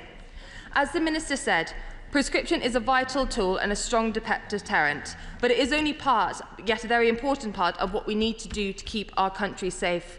On its own, it is not enough. It must be followed with enforcement, and we will, of course, be watching closely to ensure that the police have the resources and backing they need from the Labour government to ensure that they can do just that. Madam Deputy Speaker, as both the Minister and I have said, the first job of any government is to keep their citizens safe, and we as the official opposition will always support the government in that aim. The activities of these organisations have clearly met a threshold for prescription under the Terrorism Act. So, to conclude, we on this side of the House are very happy to support the government in their aims today.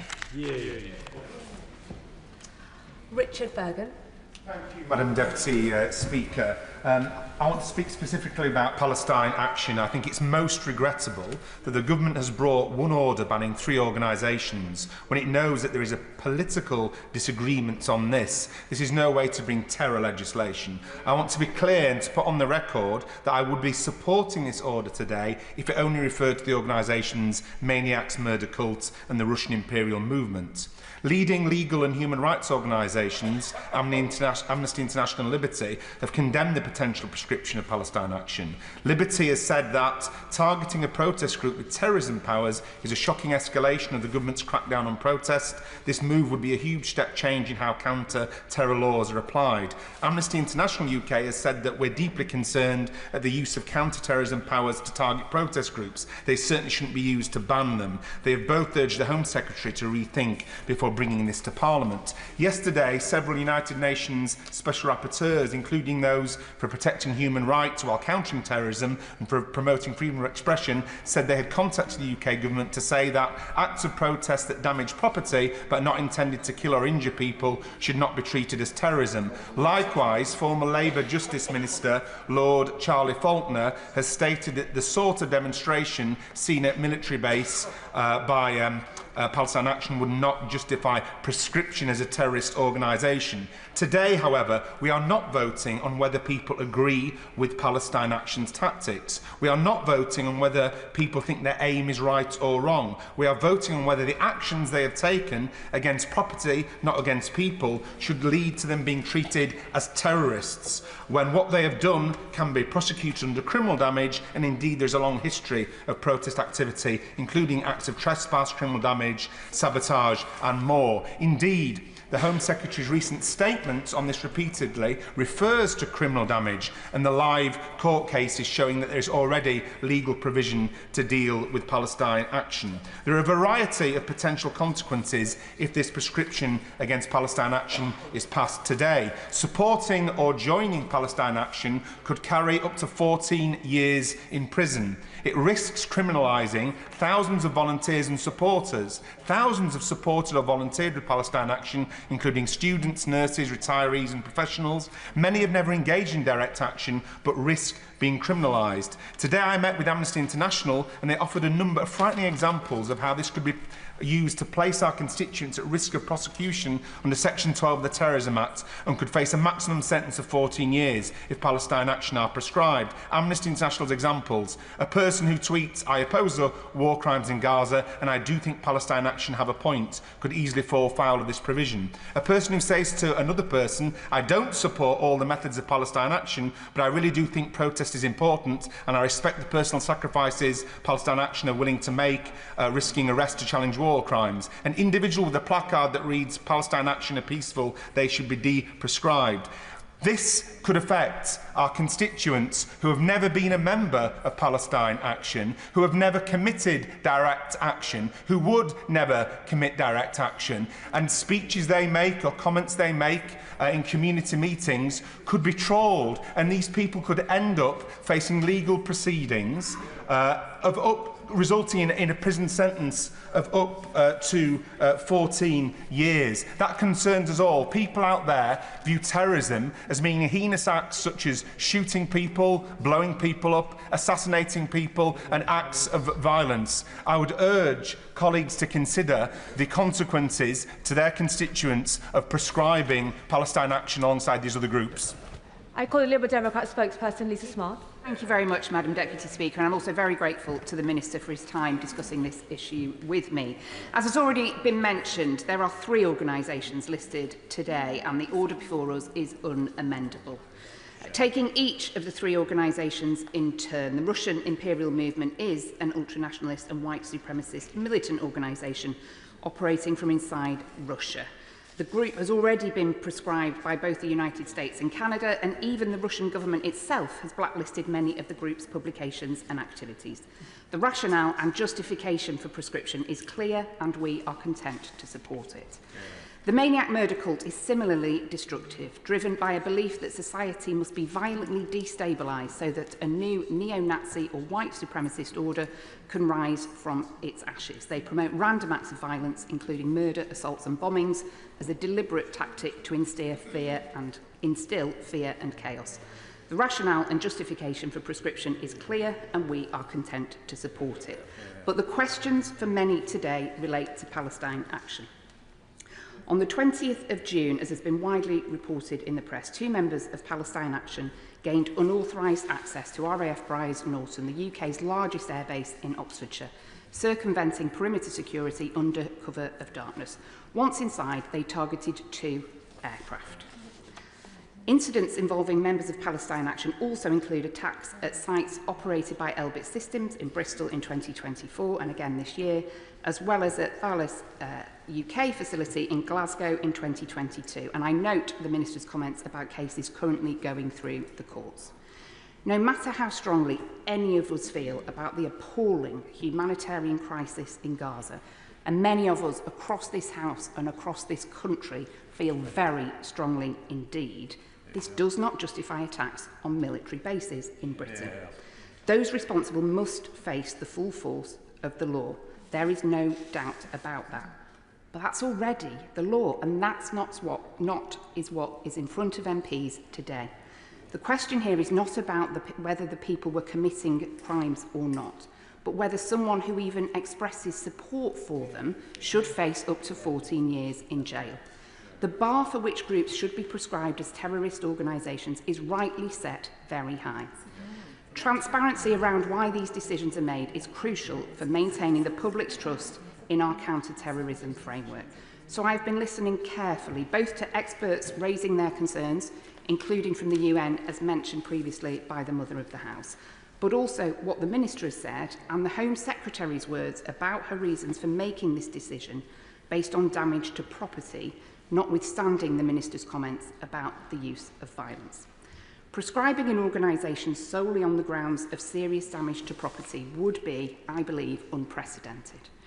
To date, and I'd welcome the Minister correcting me if I've got this wrong, no organisation has been prescribed in the UK exclusively for property damage, as was in the Home Secretary's words on the government website.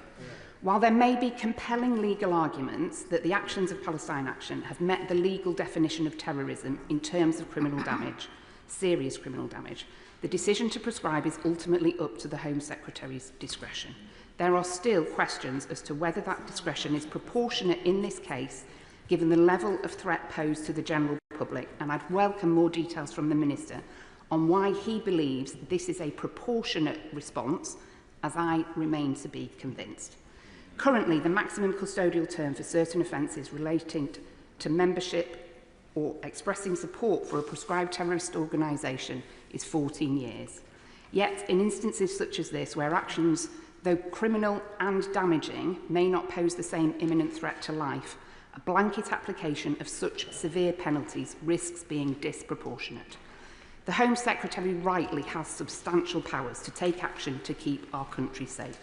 But it is also right and entirely proper that we scrutinise the use of these powers and press the government to ensure any use of them is wholly proportionate. Sultana. Thank you, Madam Deputy Speaker. 21 years ago, a human rights barrister stood in court and defended an activist who broke into RAF Deferred, trying to disable a bomber to prevent war crimes in Iraq. That case became a landmark in lawful, non-violent direct action against an illegal war. That barrister is now our Prime Minister, Sir Keir Starmer, KC.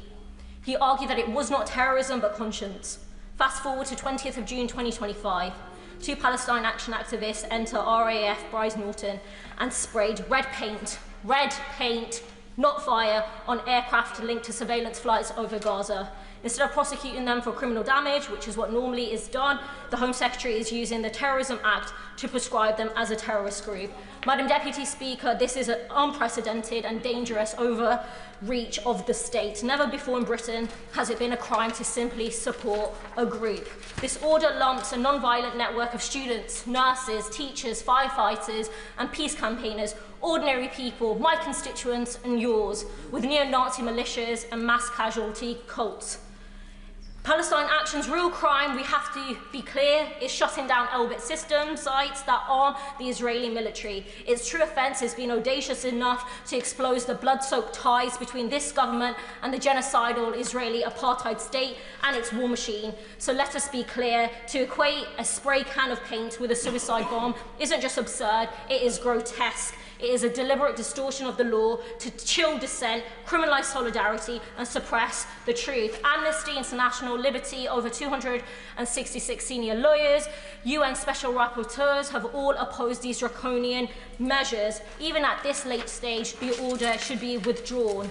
Under this order, anyone expressing moral support for a prescribed group could face 14 years in prison. That includes wearing a badge, wearing a t-shirt, sharing a post or calling for proscription, and journalists have no exemption too. There is no legal protection for reporting favourably, even factually, about Palestine Action, and by this weekend millions of people, including many of our constituents, could be placed under these sweeping restrictions. And let us not forget what is actually happening in Gaza, where the real crimes are being ignored. Hospitals bombed, children starved, tens of thousands of people killed. Palestinian children now suffer more amputations per capita than anywhere else on earth. Israel on trial for genocide at the ICJ. Israeli Prime Minister with an ICC arrest warrant, and the government's response to criminalise solidarity, to continue exporting lethal F-35 jets that are decimating Gaza. And we have to also understand the history of this country and what built our democracy, the tradition of civil disobedience, from the suffragettes without whom I wouldn't have the vote, let alone the privilege of being here as an MP. Even those who oppose Palestine Action's tactics must recognise the vast gulf between criminal damage and terrorism. If this order passes, what's next? Climate protesters, striking workers, feminists in the street? Already we've seen a wider crackdown on our civil liberties.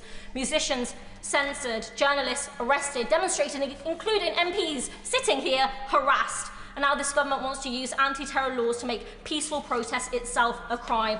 If our democratic institutions functioned as they should, none of this would be necessary. So to conclude, if this prescription passes, as it will, we have to understand that no campaign will be safe tomorrow. We also have to recognise that this will go down as a dark day in our country's history, and one that will be remembered. People will ask, which side were you on? And I stand with the millions of people that oppose genocide, because I am one of them. I oppose the blood-soaked hands of this government trying to silence us. So I say this loudly and proudly on Wednesday the 2nd of July, 2025, we are all Palestine. Order! No, we're not. No, we're not. Sir Ian Douglas-Smith. Madam Deputy Speaker, whilst listening to this, and I, in a way, I do have concerns about the last of the three organisations, just generally about the application of the criminal law, and there may be another way, but I support the government's position on that, as it does. But then it cast into light, while I had listened to this, the organisation that sits there, that we have taken no action in terms of prescribing, is the IRGC. And in the debates about all the elements that are going on in here, this sits like the elephant in the room. Why are we not prescribing the IRGC? Why have we resisted doing that? Now, that would have a huge impact on terrorism or aspects of terrorism at all. I mean, if you look at it very carefully, they export deliberately the Islamic Revolution. They use proxies. Right. They've been sponsoring terrorism, as demonstrated without dispute all over the world. They support Hamas and Hezbollah and have been hugely supplying them with weapons, and whether on which side of the argument or whatever one lies, the fact is there wouldn't have been this issue and this terrible killing going on there had that not been the case at the time. So they're very heavily involved in that. They're sanctioned, but they're not prescribed, and sanctioning doesn't give you enough powers to deal with their proxies and those that work for them. And it is in fact the present government that in opposition campaigned to prescribe them. I remember quite happily working with various members of the opposition front bench at the time to ensure that they were prescribed. And they say, and the Foreign Office says this endlessly, that, oh, well, we'd lose all the possibility to make diplomatic relations and to get through to Iran. Well, you know, how's that going? How's that gone over the last year? It's not at all. You can't really reason with these characters. And it's interesting because the global terrorist attacks have a huge number of them rooted in IRGC money and training, higher levels of activity in the UK, and it's the propaganda in the UK trying to build arrangements within the UK in plain view at times, even on links like Face and Time and all the rest of it, where they can actually be tracked, but they do it openly because nothing can be done to them at all. And of course they support Hezbollah, who's also prescribed. So you keep running this chain around and around, you come back to the IRGC. I would think that today should be the debate. That should be the decision. That should be here on the floor of the House. The IRGC should be prescribed because they are at the root of all terrorism that exists here and in the Middle East. And I think if we don't do that, then it begs the question, what are we doing here with the other three organisations? Clive Lewis. Caught me off guard there. Can I firstly associate myself with the comments of the front bench for Lib Dems? I thought they made some very, very good comments, and I'd like to associate myself with them. Secondly, I agree with the prescription of the two far-right fascist organisations, and I think they should be prescribed. But can we as a House accept there are those of us here today who have a different take on today's prescription for Palestine action? We don't have to agree with the behaviour or actions of Palestine action to make the case here today that this prescription is wrong. I'd also like to ask the honourable members to acknowledge the fact that many of us here today who take a different view on this issue are a part of this democracy just as much as those who agree with the prescription. It's just that our take on the delicacy of our democracy and what this prescription does and how it undermines our democracy, in our opinion, happen to differ from other people. I know members on the opposite benches have repeatedly said that when it comes to ULEZ cameras and low emission zone cameras, they've actually said that they understand and empathise with those constituents who have smashed and vandalised them. So direct action is something it's not just of the left, it's something that everyone in our democracy can partake in. So this is a judgment call on how we best protect our democracy, and an acknowledgement that not all threats are external or violent. Some threats are based on the decisions that we here ourselves take in this place. Sometimes we may take decisions which fundamentally undermine our own democracy. Now, I have no doubt that some of us will be called terrorist sympathisers by some who disagree with our position, but that would be wrong. When you look around the world and watch as democracy and the rule of law is being systematically smashed, corporations, the wealthy, have increasing power and wealth to influence our democracy. Look over at the Atlantic, at the United States. Our democracies are delicate. Our democracies are precious. And the decisions that we take here determine whether those democracies will survive as we go into the future. I look around the world. I look around this country. I look at the party, the authoritarian right party, that is 10 points ahead in the polls. And I worry about the future of our democracy. That means that this government, our government, has to make decisions but take that into account. But take into account that we may not be in government one day. It may be the authoritarian right, and they will take this further and faster and deeper than we ever have. So we should be putting in fire guards now, protecting our democracy. This doesn't do that. And I will conclude by saying, Madam Deputy Speaker, I understand what terrorism is. I was in London on the 7th of July in 2007, and I watched my community, this city, attacked by real terrorists. And at that point, rightly or wrongly, I decided I was going to Afghanistan to fight the terrorists. And I went because I love this country and I love our democracy and I want to see it protected. I think today's prescription order against Palestine Action undermines that. And I wish my government wouldn't do it. Thank you very much. Pete Wishart.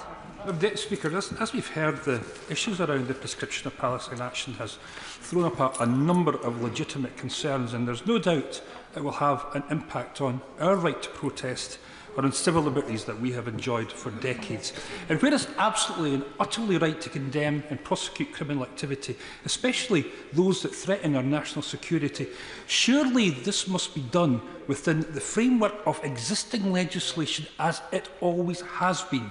And this order looks nothing other than a direct response to Palestine Action being able to infiltrate an RAF base and causing damage to a defence aircraft. The decision to prescribe an organisation is ultimately a matter for the government, and it's up to the Home Secretary to decide who goes on that list. It's based on intelligence that the government holds. But I don't think the Minister has convinced many of us today that this has met the thresholds for this prescription, and we need to hear more about their concerns about this particular group. But before reaching for that power, the government must take into account whether it is proportionate, justified and in the national interest to prescribe such an organisation. Terrorism legislation, as we know, hands extremely broad powers to the state, and as such it must always be treated with the highest degree of caution and restraint. Now, we live in a society where groups and organisations have the democratic right to campaign and express their views on particular issues in a democratic, respectful and lawful manner. It is important that the right to lawful protest is not affected by the Home Secretary's decision today, and it's extremely concerning that this decision could lead to these powers being extended to other campaigning organisations. And it's inexplicable that Palestine Action has been linked to groups such as the Maniacs Murder Cult and the Russian Imperial Movement, groups unknown to this House until this order was on the order paper today, but groups that, with a cursory glance at their activities, could of course be prescribed. For Palestine Action to be included alongside these groups is at best a cynical and calculated move by the government in order to ensure that this order gets through today.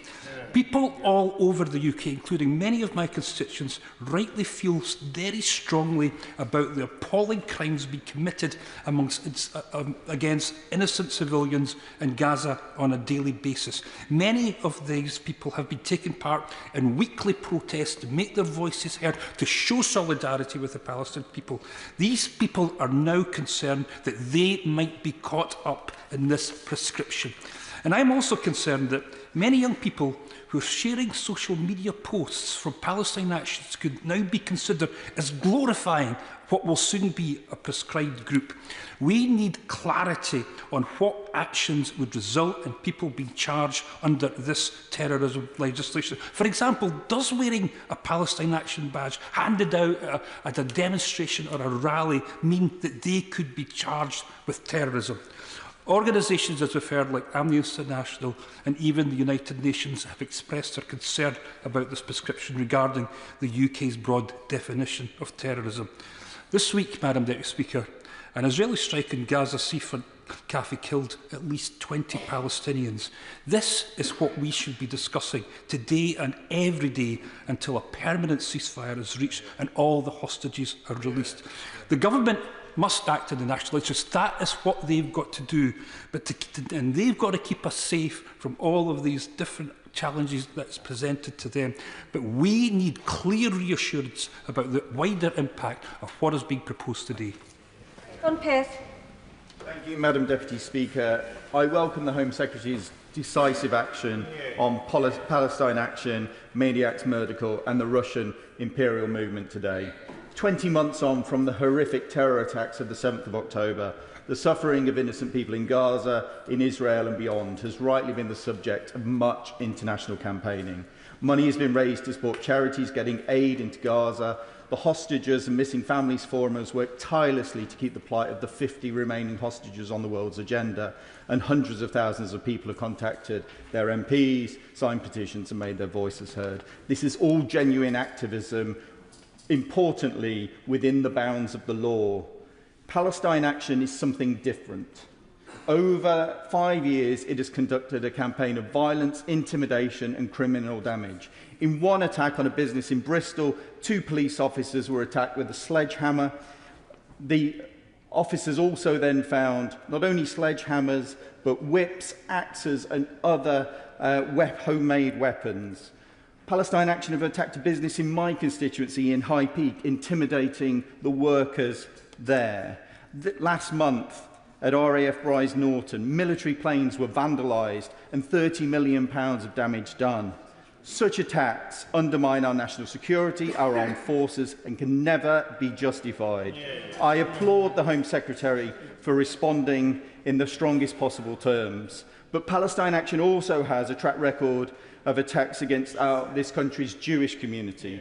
In May this year, a building housing Jewish-owned businesses in North Manchester was vandalised with red paint and graffiti reading Happy Nakba Day. Later that month, a Jewish-owned business in Stamford Hill was attacked by the organisation with windows broken, red paint graffiti and damage done to the building's mezuzah. In the latter case, Palestine Action's claims that the business was linked to the Israel Defence Companies proved baseless. This campaign of anti-Semitic harassment reveals the logical conclusion of their extremism, and the important difference between all of the other groups that has been mentioned in this House is that this group targets a specific group within our country of a specific ethnic and religious minority. This extremism does not help with single Palestinian. Smashing windows will not free Palestine. It undermines the hard work of so many people who support the Palestinian cause and towards a peaceful future. And it leads to an environment where British Jews feel unsafe and harassed, something that should never be tolerated. Legitimate protest is a fundamental democratic freedom, but Palestinian Action abandoned that legitimate action a long time ago. I welcome the government's swift action today in ensuring that this organisation can no longer pose a threat to our security, to our businesses and to the Jewish community. Jeremy Corbyn. Thank you, Madam Deputy Speaker. As the debate opened today, I intervened on the Minister and I'm grateful to him for giving way. I just need an explanation, and I hope we'll get one, as to why groups are always put together in these orders and not dealt with separately and individually, because clearly there are different orders of concern here. Yeah. And I want solely to speak about the issue surrounding Palestine Action. We live in a democratic society, and we have to also understand where our rights have come from. The member who's just spoken from High Peak represents the place where, in 1932, the mass trespass took place, led by Benny Rothman, a Jewish activist in the Communist Party at that time, who was demanding rights of access to the countryside. He was roundly condemned by all of the mass media and the government of the day. He was put on trial, he was put in prison, and he was eventually released from prison after mass protests in his support. Without Benny Rothman and those others, that access to the countryside simply would not have happened at that time. And you look at all the other people that over decades of our history have stood up for free speech and for democracy, going back to the Chartists, going back to the suffragettes, those that campaigned to end apartheid in South Africa. And interestingly, during all of the anti-apartheid years, the British government, whilst it did condemn the ANC and did indeed believe for a while that Nelson Mandela was a terrorist, never banned the ANC in Britain, because the advice they got was it was important that there be a place that people could express that voice of hope of the end of apartheid. The women that went to Greenham Common to protest about the deployment of nuclear weapons there were also never labelled as terrorists. Yes, they were charged under criminal trespass, as indeed many, many others have been, and indeed those that undertake direct action are very well aware of the risks they take. But it crosses an enormous threshold to suddenly announce that Palestine Action, speaking out against the horrors of what is happening in Gaza, where hundreds are mown down every day by the Israeli Defense Force simply for queuing for food when they're desperately hungry and their children are starving. Surely we should be looking at the issue that Palestine Action are concerned about, and the supply of weapons from this country to Israel, which has made all this possible. If this order goes through today, it will have a chilling effect on protests. And I quote a letter that was sent to the Home Secretary on the 28th of June. Direct action is a long-standing and respected part of British political history, from the suffragettes chaining themselves to railings, to striking miners, to anti-apartheid campaigners, occupying institutions and disrupting trade, civil disobedience and direct action that have always been a necessary forces for progress and justice. And that letter comes from, I won't give away now, that letter comes from Bibi Khan, the chair of North London Council of Mosques, and Mohammed Uddin from the Newer Muslim Forum on behalf of the London Councils and Mosques, who are concerned about the chilling effect that this piece of legislation, if agreed today, will have on the rights to protest as a whole. The last point I'd make, and I hope the Minister, if he gets a chance, will be able to reply on this. Legal action is being taken. There is a case coming up in the High Court this Friday, a judicial review of this case.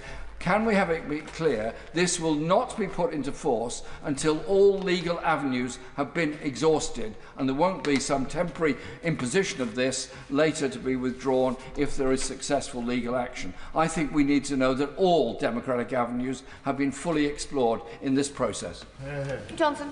Thank you, Madam Deputy Speaker. Today's push to prescribe Palestine Action, a non-violent direct action group as a terrorist organisation, is a disastrous turning point of historic proportions. It risks undermining existing prosecution cases against activities by Palestine Action and activists, and is legally dubious. Human and civil rights organisations, lawyers and UN experts have all spoken out against the misuse of terrorism laws, calling this move unjustified and a warning of a chilling effect on a protest and advocacy generally, especially in relation to the defence of human rights and international law in Palestine.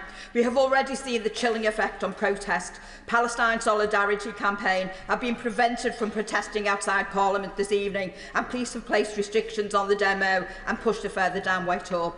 For hundreds of years, protests outside Parliament have gone ahead. Limiting dissent in this way should concern us all, and we've seen that in the last couple of weeks in terms of the assistant dying bill, abortion and the anti-welfare cut. The question members of this House must ask ourselves today is whether non-violent political groups should ever be designated as a terror threat. If Palestine Action is prescribed this week by the weekend, no, I'm not giving way. Anyone wearing Brandon T-shirts or bag could face terrorism charge. Amnesty International have flagged that Palestine Action is prescribed this week. Even meeting with their lawyers to discuss intervening in judicial review proceedings could see them fall foul of counter-terrorism legislation.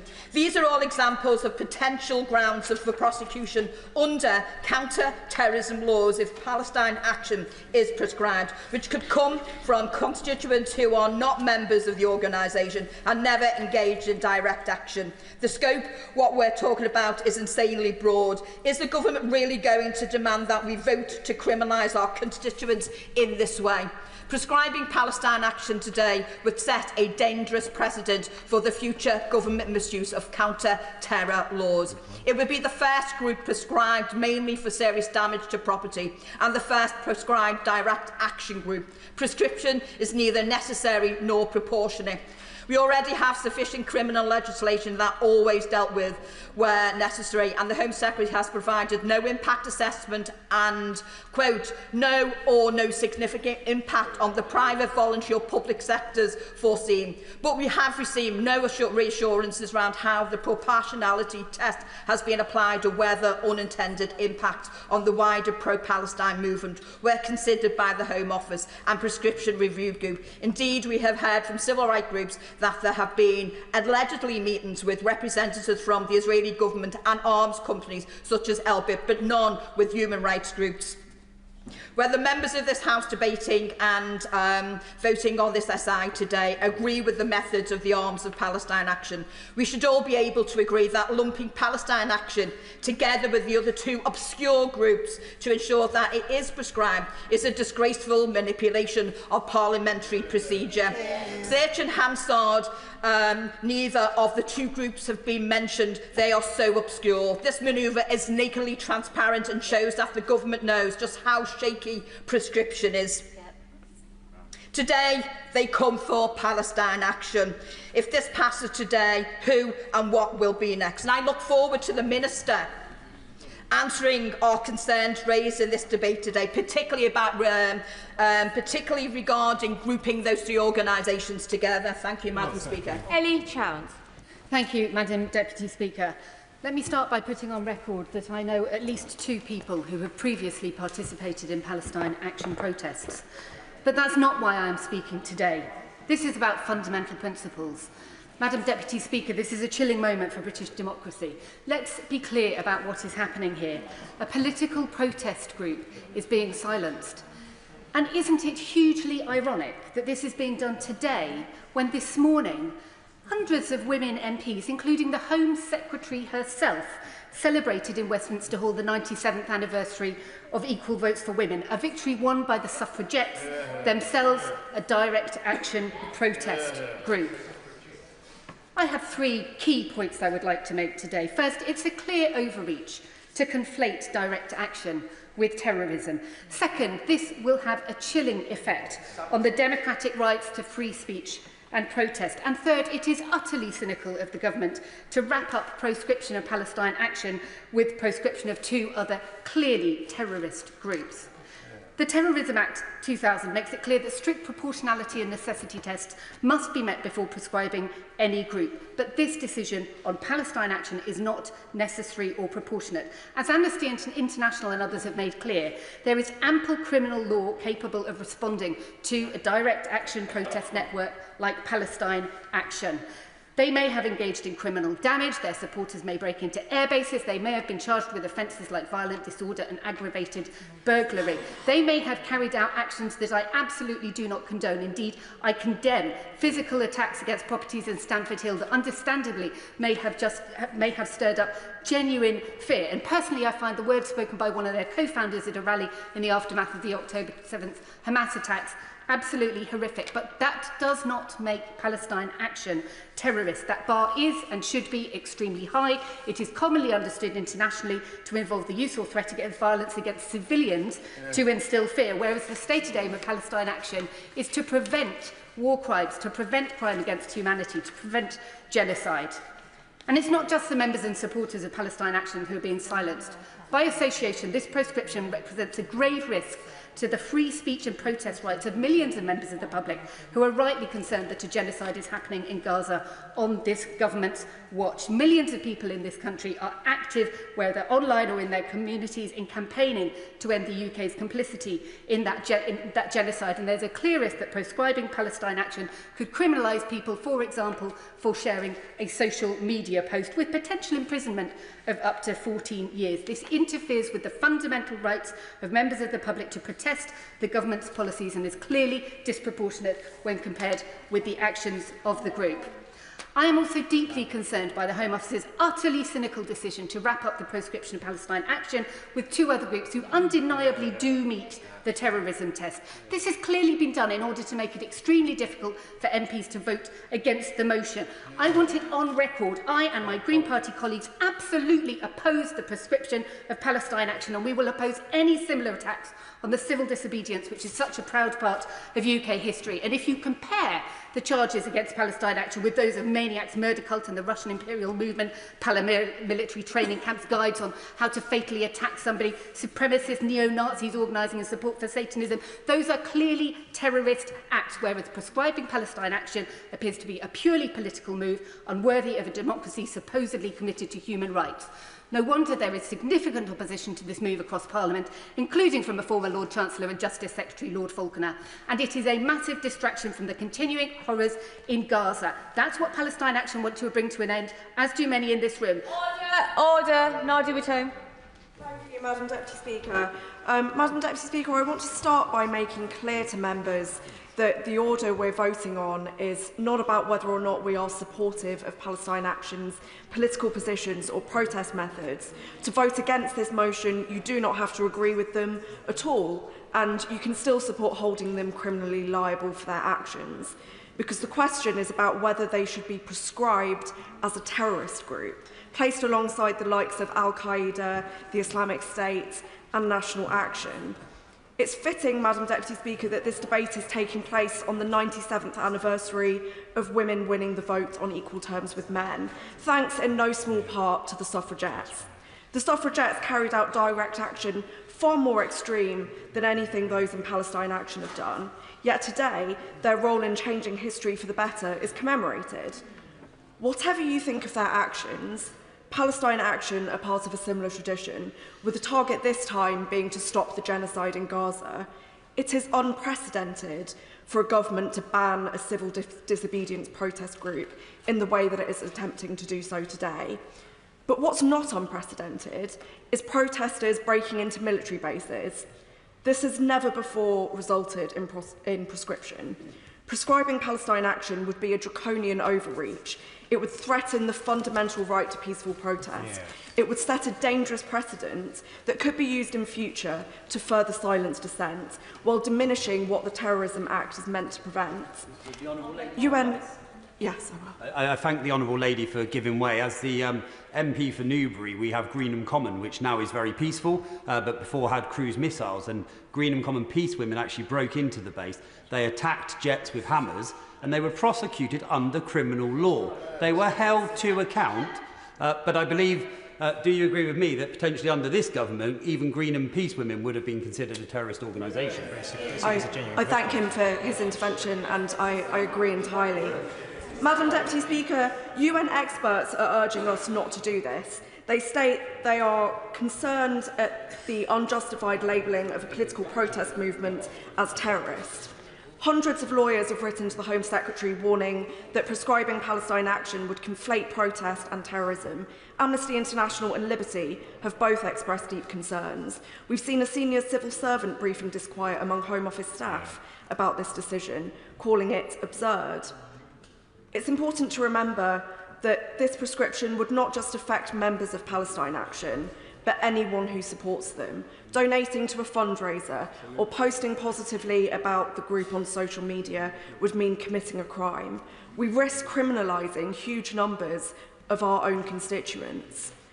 I regret that we're being denied the opportunity to vote separately on the prescription of Palestine Action and the other two organisations, which are neo-Nazi organisations, and whose prescription I would wholeheartedly support.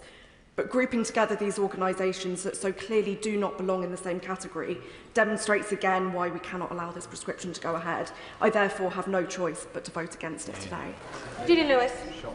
Thank you, Madam Deputy Speaker, and I must say I never thought the day would arise when I, as a non-lawyer, would be advising a government of lawyers that they need to be really sure of the legal basis for what they're doing.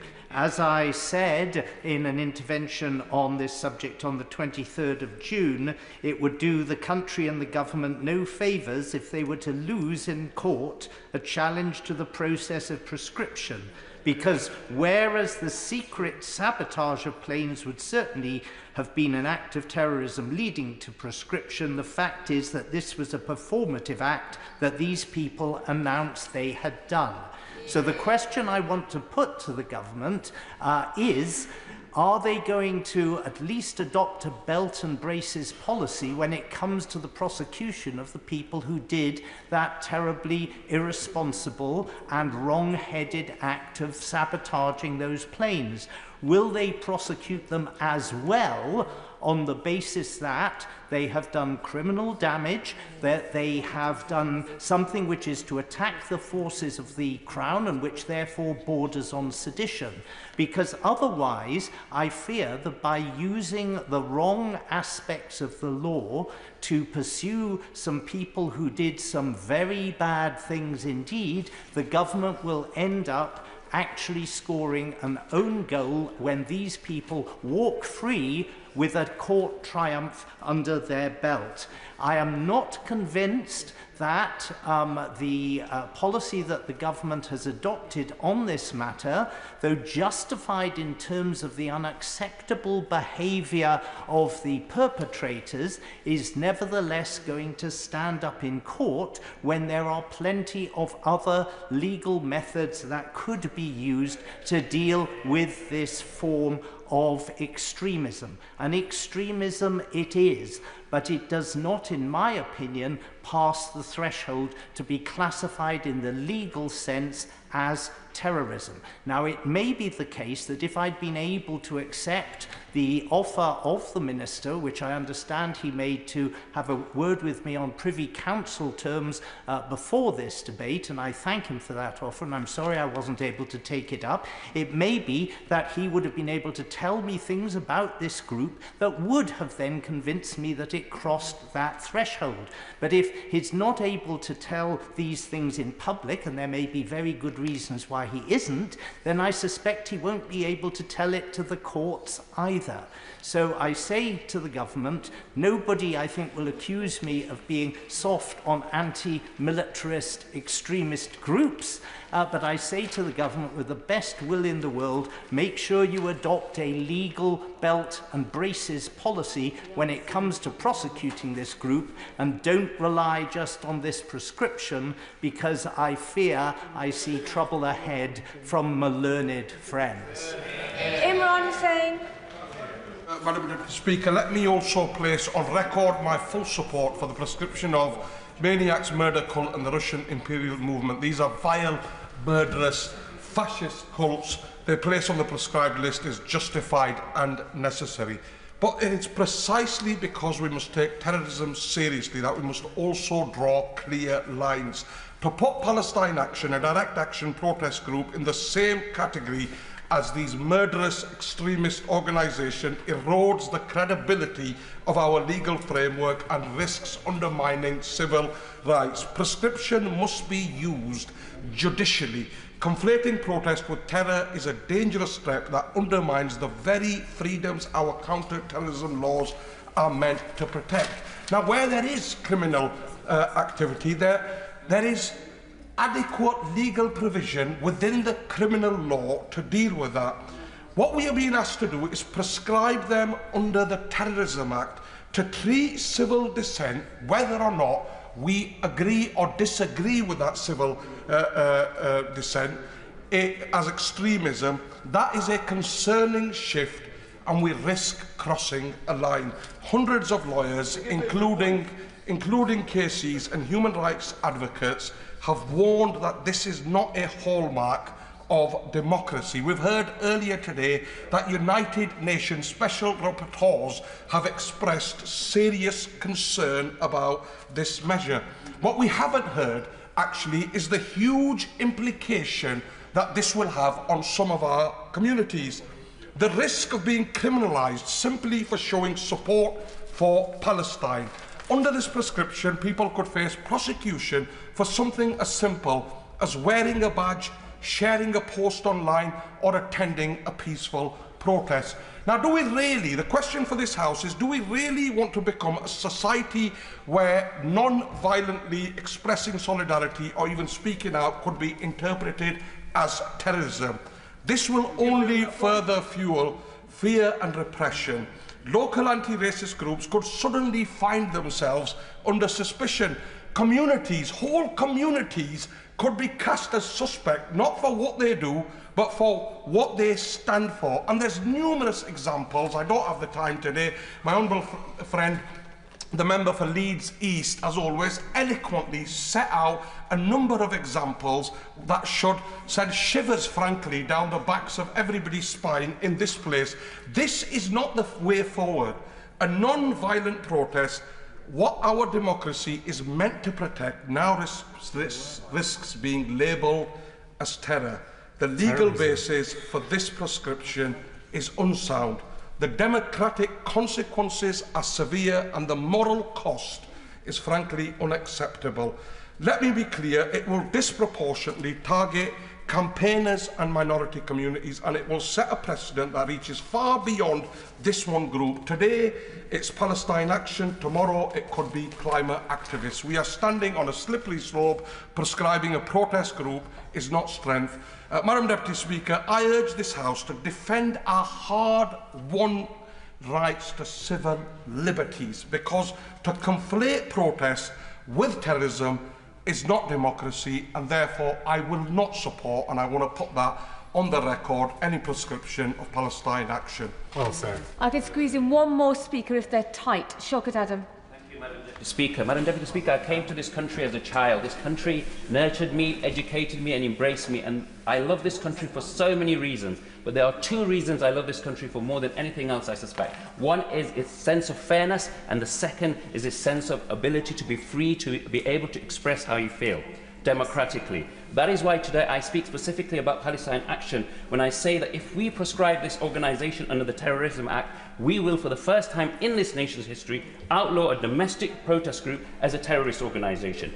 Britain has a proud, though often hard-fought tradition of civil resistance. We remember the reverence of the suffragettes who are branded as criminals for smashing windows but are now celebrated as heroes of justice. We remember the civil rights movement where protests occupied streets and broke unjust laws to dismantle segregation. And we remember the global campaign against apartheid, ministers in this House where people of conscience defied authorities, trespassed and disrupted in the name of ending a brutal system. The very freedom we hold dear today, votes for women, racial equality and the end of apartheid, were not born out from men and women in suits in this establishment, but by people out there. And it is that tradition we are about to disrupt today. This decision, rushed through Parliament in a matter of days, bundled with unrelated foreign neo-Nazi groups and debated for mere minutes, is a reckless abuse of process. It denies Parliament the gravity of deliberation this issue so badly demands. The prescription has already been condemned by a vast range of people, from Sally Rooney to Lord Faulkner, and this is going to continue. Because what is even worse, this statutory instrument risks criminalising anyone who supports, sympathises with, or even publicly praises Palestine Action's aims. It opens the door to the prosecution of journalists, filmmakers, campaigners and politicians for doing nothing more than expressing solidarity. This is Orwellian dystopia on steroids. Let us also ask ourselves honestly, if we set this precedent today, who will be next? History will judge us harshly on those who choose silence in moments of moral testing. I urge my colleagues, do not allow this dangerous step to go unchallenged. Do not allow a Home Secretary, in a moment of political expediency, to permanently expand the reach of its anti-terror laws into the heart of a domestic protest. And do not let this House be the one that shrank the boundaries of freedom of expression. We owe it to those who fought so hard for our freedoms, who dared to dissent, who refused to be silent, and let us summon their courages now. Vote against this proscription, protect our democratic tradition, protect our right to protest. I now come to the Minister, Minister Dan Jarvis. Madam Deputy Speaker, I'm grateful to all of those who contributed to this debate. The prescription of these three organisations affirms the UK's zero-tolerance approach to terrorism. To be clear, these prescriptions would not affect anyone's legitimate and lawful right to protest, whether that's about Palestine, Gaza or anything else. The government has to take action when Palestine Action has orchestrated a nationwide campaign of property damage featuring attacks that have resulted in serious damage attacks that have resulted in serious damage to property and crossed the legal threshold. I'm not going to give way. Will the Minister give way? I think it's clear the Minister at this point is not wishing to give way. He does have until 5:27, so let's see how this progresses. Minister. These are attacks that have resulted in serious damage to property and have crossed the legal threshold from direct criminal action into terrorism. They've used violence against people responding at the scenes of attacks. Members have been charged with a series of serious offences, including violent disorder, grievous bodily harm with intent, and aggravated burglary, which is an offence involving a weapon. So this order would degrade their harmful activity. It will also reduce the threat, particularly to vulnerable individuals, from MMC's violent content, and it will reinforce our support for Ukraine and commitment to countering extreme right-wing terrorism in Europe. Madam Deputy Speaker. Mr. McGovern, this is a very... I'm on my feet. This is a very tight debate that has to conclude at 5:20. The Minister has time. He may wish to take your intervention shortly. Is your point of order really relevant right now? Let me explain. I want to know if this order goes through and I go out there to the demonstration that's mobilising at the moment to say I'm opposed to this, will I be prosecuted? Not a point of order. The Minister may wish to respond. He has a few minutes to do so, but that's not a point of order. Minister. Madam Deputy Speaker, I'm happy to respond directly to the Right Honourable Gentleman's point of order. The process involving prescription action requires this House to agree it. Should it do so later this evening, it then goes to the other place and it will be for them to agree it or not. It will then be for the Home Secretary or for myself to sign an order, and the order would then become law at midnight on the night that it had been signed. I'm not going to give way to the Right Honourable Gentleman. Madam Deputy Speaker, I'm grateful for the House... Minister, continue. Thank you. Thank you, Madam Deputy Speaker. I don't think the Right Honourable Gentleman listened to what I said. I just explained to him the process that is in place. I am grateful to all of those who've considered this matter. It is a necessary and proportionate step to protect the public and defend our values. That is, after all, the first duty of the state, and under this government, nothing will matter more. And with that, Madam Deputy Speaker, I commend this order to the House. The question is, this is not a time for a point of order. The question is, as on the order paper, as many as are opinions say aye. Aye. Of the contrary, no. No. Division, tread along me.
Are we ready?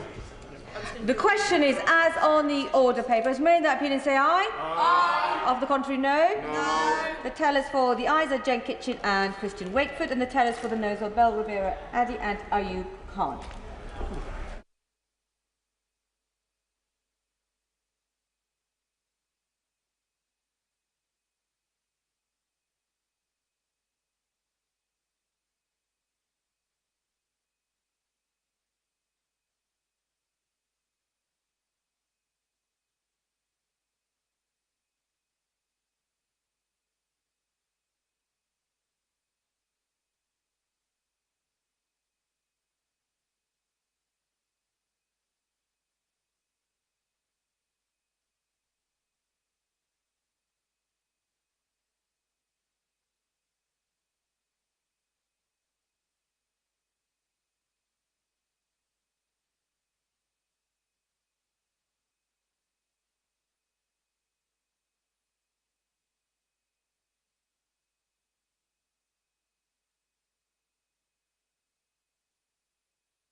Order, order.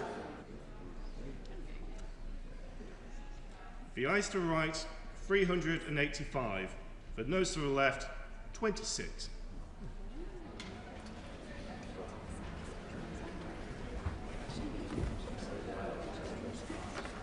The ayes to the right were 385. The noes to the left, 26. So the ayes have it. The ayes have it. Unlock. Point of order, Carla Denyer.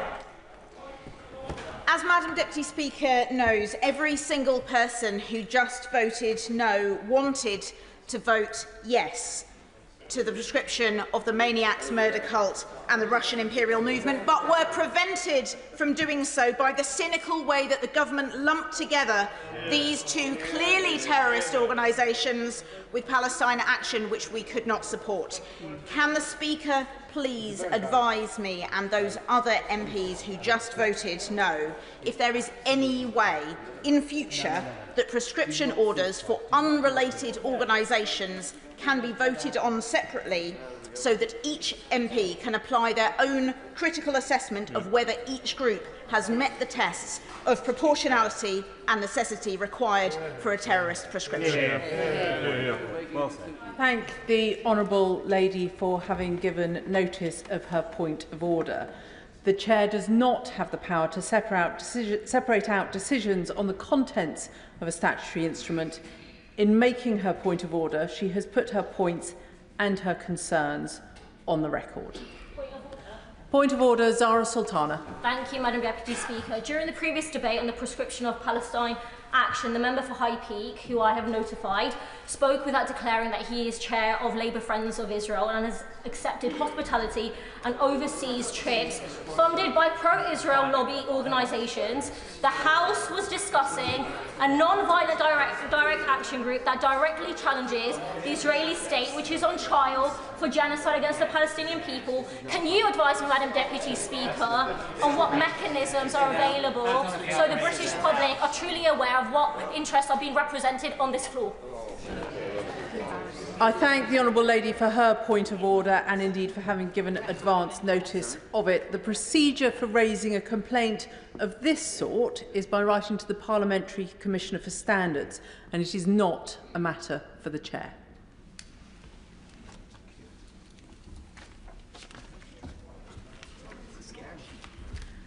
Motion number 5 on agriculture. Minister to move. I beg to move. The question is as on the order paper. As many are as of that opinion say aye. Aye. Of the contrary, no. I think the ayes have it. The ayes have it. Motion number 6 on subsidy control. Minister to move. I beg to move. The question is as on the order paper. As many are as of that opinion say aye. Aye. Of the contrary, no. I think the ayes have it. The ayes have it. I beg to move that this House do now adjourn. The question is that this House do now adjourn. Sir John Hayes. Thank you, Madam Deputy Speaker. Speaking long before I was born, G.K. Chesterton said, big business is now an organised army. It is, some would say, militarism, but without military virtues. Heaven knows what he would say if he was alive now, as global corporations have such influence on all our lives. Yet it's the small and medium-sized businesses in my Lincolnshire constituency and in constituencies across this country that make up the backbone of our economy. But they also provide the particularities that colour and shape the places that each of us call home. It's those small and medium-sized businesses that reinvest in the communities of which they are part, which provide opportunities for local people. We all know them from our daily experience as customers of businesses, but we all know them too through the representations they make to us as members of Parliament. And today I speak in the interest of those small businesses, those entrepreneurs, those people who devote so much of their time and skill and energy for the common good, for the national interest and the common good, drive all that I do in this place. Indeed, small and medium-sized businesses employing up to 250 people make up about 99% of the businesses. But just think of the influence, of the effect of the other 1%. When SMEs are accused of wrongdoing, breaking the law even, they often have little in the way of resources to defend themselves and sit at the mercy of powerful regulators as well as the caprice of giant competitors. In contrast, the big multinational companies, which have come to dominate too much of our economy, have armies of compliance officers, lawyers, spin doctors to bat away legitimate concerns. The fear that we have, or that many of us in this chamber do, of two-tier justice is paralleled by a certainty about a two-tier economy. Faceless, heartless multinational firms often have little in the way of roots here, with many tech firms using such rootlessness to justify decisions to pay little, if any, tax. Corporate behemoths have grown ever larger, ever more dominant in their sectors, ever more detached from their customers, and ever more determined to bend rules and evade justice. We've seen profiteering, for example, of major supermarkets in recent years, who give their suppliers, primary producers, like the farmers and growers in my constituency, very often a raw deal. We've seen them distort the food chain and yet take advantage of the disruption brought by the pandemic and the war in the Ukraine. Indeed, the pandemic exacerbated the power of greedy globalists. Unite, the trade union, has highlighted the following research of 17,000 big firms, average profit margins have soared by 30% compared with the pre-pandemic period. In 2022, the profits of the 350 largest companies in Britain increased by around 89% compared to pre-pandemic levels. Contrast that, if you will, Madam Deputy Speaker, with the plight of smaller businesses, with ever greater costs and ever more unfair competition from their giant competitors. But if the claims of the globalists, do you remember them? The sort of people who addicted to modernity and to change, if the claims of those enthusiastic globalists that the world will be a better place for their activities were true, who has really benefited? In an economy where standards of living are falling, where productivity has stalled, and where the state grows ever bigger in the face of rising worklessness, the only beneficiaries of globalisation, it seems to me, have been a few people at the top of those corporate businesses. It's not monopolies that we need, it's a multiplicity of businesses. Start-up firms, local firms, firms that innovate, that engage in new activities in the economy rather than cement existing practices. Let's give those kind of businesses what they need. They need greater freedom, whilst the big corporate monoliths need to be regulated so they don't exploit the marketplace which they dominate. Think for a moment of the banks. Now, I have a vision of banking.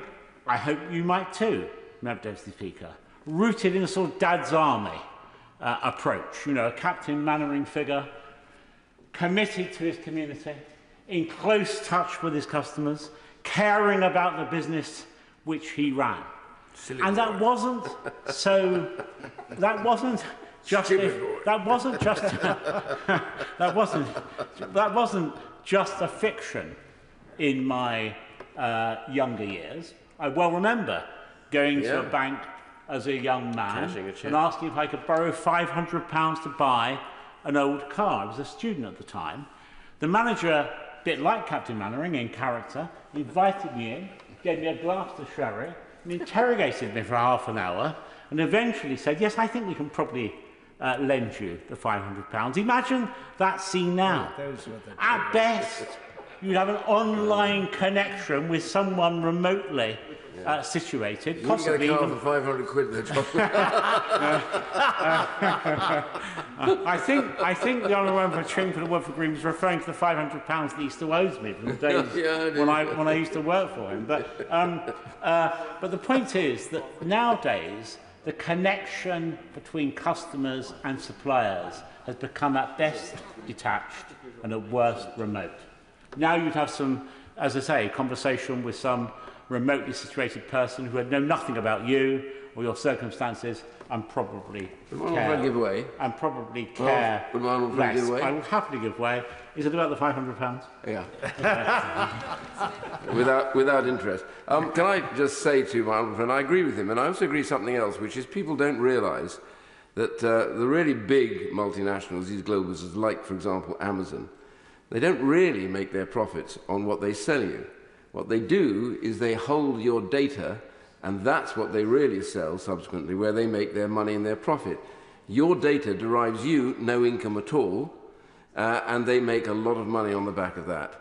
And so trying to break that process down and to make things more local, you have to start at what we've been all complicit with, is the idea of getting something for nothing. It's not for nothing, it costs. Well, my right honourable friend, as ever, makes an apposite comment, because the trading of data by big businesses has become a business in itself in the way that he's set out. We need, in contrast, firms to practice responsibility, not to parrot slogans and virtue signal. They concentrate power and wealth with little regard for the community in which they sit or even the country in which they're situated. I give way to my honourable friend. Can I commend the honourable gentleman for South Holland and the Deepings? Right honourable member is a friend of us all in this chamber. We all love him because of the wisdom he brings to this chamber. The right honourable member is a good friend of Northern Ireland as well, and I say this because he will be very pleased when he hears about what we're doing in Northern Ireland, the better regulation strategy, which requires departments to undertake and publish a regulatory impact assessment when considering new policy proposals or amendments to existing policy which may impact on businesses, and carry out a micro business test to assess the impact on businesses of fewer than 5 employees. But does the right honourable member, understanding what we're doing in Northern Ireland, not agree that with increased regulation must come increased cooperation to secure better business which benefits us all? The very thing that the right honourable gentleman is trying to achieve. Well, again, as ever, the honourable gentleman makes an apposite and worthy contribution to our considerations. And I simply say this to the Minister. Government has a lot of power in all kinds of ways. It certainly has the power to regulate the kind of unfair practices that I've begun to set out, but it also has a power as a customer. And government procurement has never, under successive governments, been used as well as it might be to support British businesses and particularly British small businesses. My challenge to the Minister is, let's look at that again. Let's look at how government, as a huge customer of all kinds of businesses, can support small and medium-sized firms. Decades of non-intervention, driven by the mistaken belief in the triumph of liberal economics, resulted in extraordinary numbers of foreign takeovers of British firms. It's also a matter of who owns these corporate giants and overseas companies owing our critical national infrastructure. Now, the government recently approved the Vodafone 3 merger. 3 is owned by a Hong Kong-based conglomerate. I wonder how closely the Competition and Markets Authority looked into the owners and leadership of 3's parent company, the CK Group. I wonder if that group, and perhaps the Minister can inform us tonight, has ties with the Chinese state. This merger mustn't become yet another corporate bonanza for shareholders at the expense of our national interest and the common good. Mr. Speaker, I sought this debate in particular following a meeting with a constituent of mine who was previous a Vodafone franchisee, along with others from across the country who I met. And I want to say to you, Madam Deputy Speaker, I am mindful of a legal case in which those franchisees of Vodafone are involved, and I have taken advice and amended my speech heavily as a result of that advice from the Table Office. But I do think it's important to set some of the context in the broad terms that I've described, that relates to the behaviour of large companies that adopt the franchise model. I give way to the honourable gentleman. I thank the honourable member for giving way, and I congratulate him on securing this debate. Madam Deputy Speaker, can I refer to my register of interest, in particular trade union membership? I wonder if he shares my view that the merger between Vodafone and Three will have real consequences in terms of pricing for customers, but also job losses here in Britain. That is certainly the risk, and I think mergers more generally need to be looked at closely. It's why we have the Competition and Markets Authority, and why these things are indeed considered in the terms I described. More recently, of course, as my right honourable friend from New Forest will know, as a former member of the ISC, which I remain a member of, government introduced other legislation in respect of security and large businesses and mergers and all of similar related matters, because it's important to gauge the national interest in all kinds of ways when one considers business activity. But I'll say no more about that because it will be digressing from my main theme, although I can see an eagerness to intervene. I give way to my neighbour. I'm most grateful to the right honourable gentleman for giving way, indeed, and he makes a powerful case about the differences between small businesses, entrepreneurs, franchisees and the big corporates. Does he accept my concern that franchisees suffer the risk of essentially corporate bullying from the mega companies, the likes potentially of Vodafone, and they don't have any form of regulatory umbrella comfort, and that entities like the British Franchise Association may sound effective, but are actually toothless in the face of such corporate bullying? As ever, because I've worked closely on this subject with the right honourable gentleman, he and I are on the same page. He's absolutely right that franchising can be used as a method to exaggerate the power of the business at the heart of the franchise and to weaken the position of franchisees. And my assertion is that is common and is particular in the case of Vodafone. Can I just... I've got two more. I'm going to take the honourable gentleman and then I'll be brief. That's why I run in the front.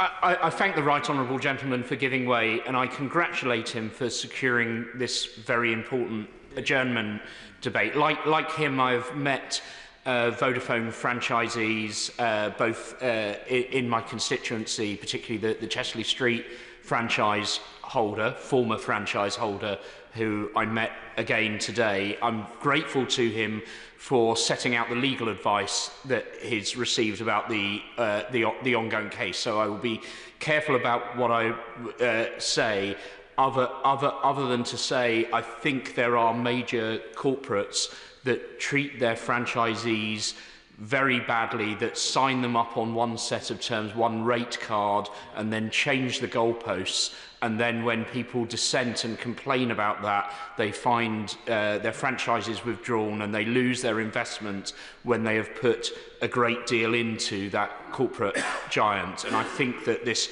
is a matter that in the future, in the near future, is going to require some ministerial attention. But I thank the right honourable gentleman very much for bringing this to the House's attention.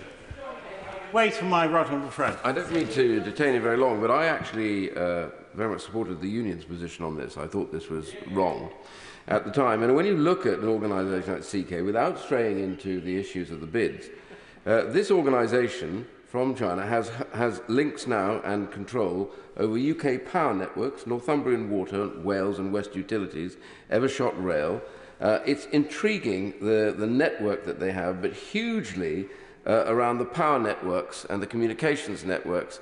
All of those are now falling into the hands of conglomerates that have nothing to do with the UK, but government from a different country. And this is the big problem that we face. It's not that you don't like big businesses, but it's just that so often now these big businesses operate from outside of our legal empowerment. I'm grateful to my honourable friend who takes a great interest in these matters, and it's precisely why I posed the earlier question to the Minister about how closely he and others had looked at that merger. I say no more than that about it. but it does seem to me to be a legitimate question to ask. Were those things considered in this particular case, and how are they generally considered? For if my right honourable friend is right, that there are threats that result from this, under existing legislation and regulation, it's perfectly possible for government to become involved in these kind of commercial affairs. I will give way once more and then make a little more progress. Madam Speaker, can I put on record that I omitted the use of right honourable in my earlier intervention, so can I correct that? But also the right honourable gentleman for Chingford made a very important point in terms of bigger businesses operating outside of the UK, perhaps in some cases abusing their position. Can I also, on a lighter note, encourage him to join a trade union? I'd be happy to supply him with a membership form. Well, I'm again grateful to the honourable gentleman. It seems to me there is a mood across the House tonight that more must be done. And this ministerial experienced member of this House will have gathered that mood could easily, from this small beginnings, become a crescendo, which might endanger the very safety of his office and the government as a whole. So let's hope this is the beginning of a journey, both for the government and the minister, towards a regime that counters the very things that have been described by members from across the House. Now, I will, because I'm a long-standing friend of the right honourable gentleman, I will certainly give way to him, and then I must make progress. Thank you, Madam Deputy Speaker. I'm very grateful to him. The right honourable gentleman is doing the House a favour in his work tonight. I should first declare an interest in that I have a close relative who works for the CMA, and I don't wish to comment on competition and mergers, more to ask him perhaps to work with me to support the government's work. I believe ministers are shortly to do some further work to offer greater support to small businesses, both in terms of opening up government procurement, but other matters as well. And I certainly, in my own constituency, like him, am a very keen supporter of small business, and my own small business competition has provided a great deal of recognition for businesses, whether they're repairing small musical instruments through to local florists, to people providing other services, and indeed many other forms of small business. So I do want to commend the broad thrust of his work tonight, although I don't want to comment on the CMA. Thank you. I'm very grateful for the honourable gentleman's support. Now, during the pandemic, Madam Speaker, the UK government introduced a business rates relief package, which allowed businesses with commercial leases to claim relief on their business rates. That was designed to help firms with physical stores compensate for lost footfall during lockdowns, and it was an essential lifeline to those smaller businesses. This was automatically applied to businesses through local councils. From the 11th of March 2020 to June 21, the relief was at 100%, with no cash cap, and ratepayers with more than one property were entitled to relief for each eligible property. Franchisees were eligible to receive this relief, and it would have been automatically applied to stores operated by companies like Vodafone and others, and not through the franchise programme. It's worth noting that some corporations that benefit from that scheme, such as Tesco, although I hold no candle for Tesco generally, by the way, have since returned the money to the government. Now, the question is whether Vodafone, how Vodafone used that money. Did it achieve its original purpose? And I'd be interested in the Minister's answer to that question. Or was it redirected in some way that was out of tune with the government's intention and the proper purpose? It's worth noting, as I say, that this wasn't only available to Vodafone, but to all those organisations that had franchises. And I wonder how other organisations handled this matter and how that compares with the circumstances surrounding Vodafone.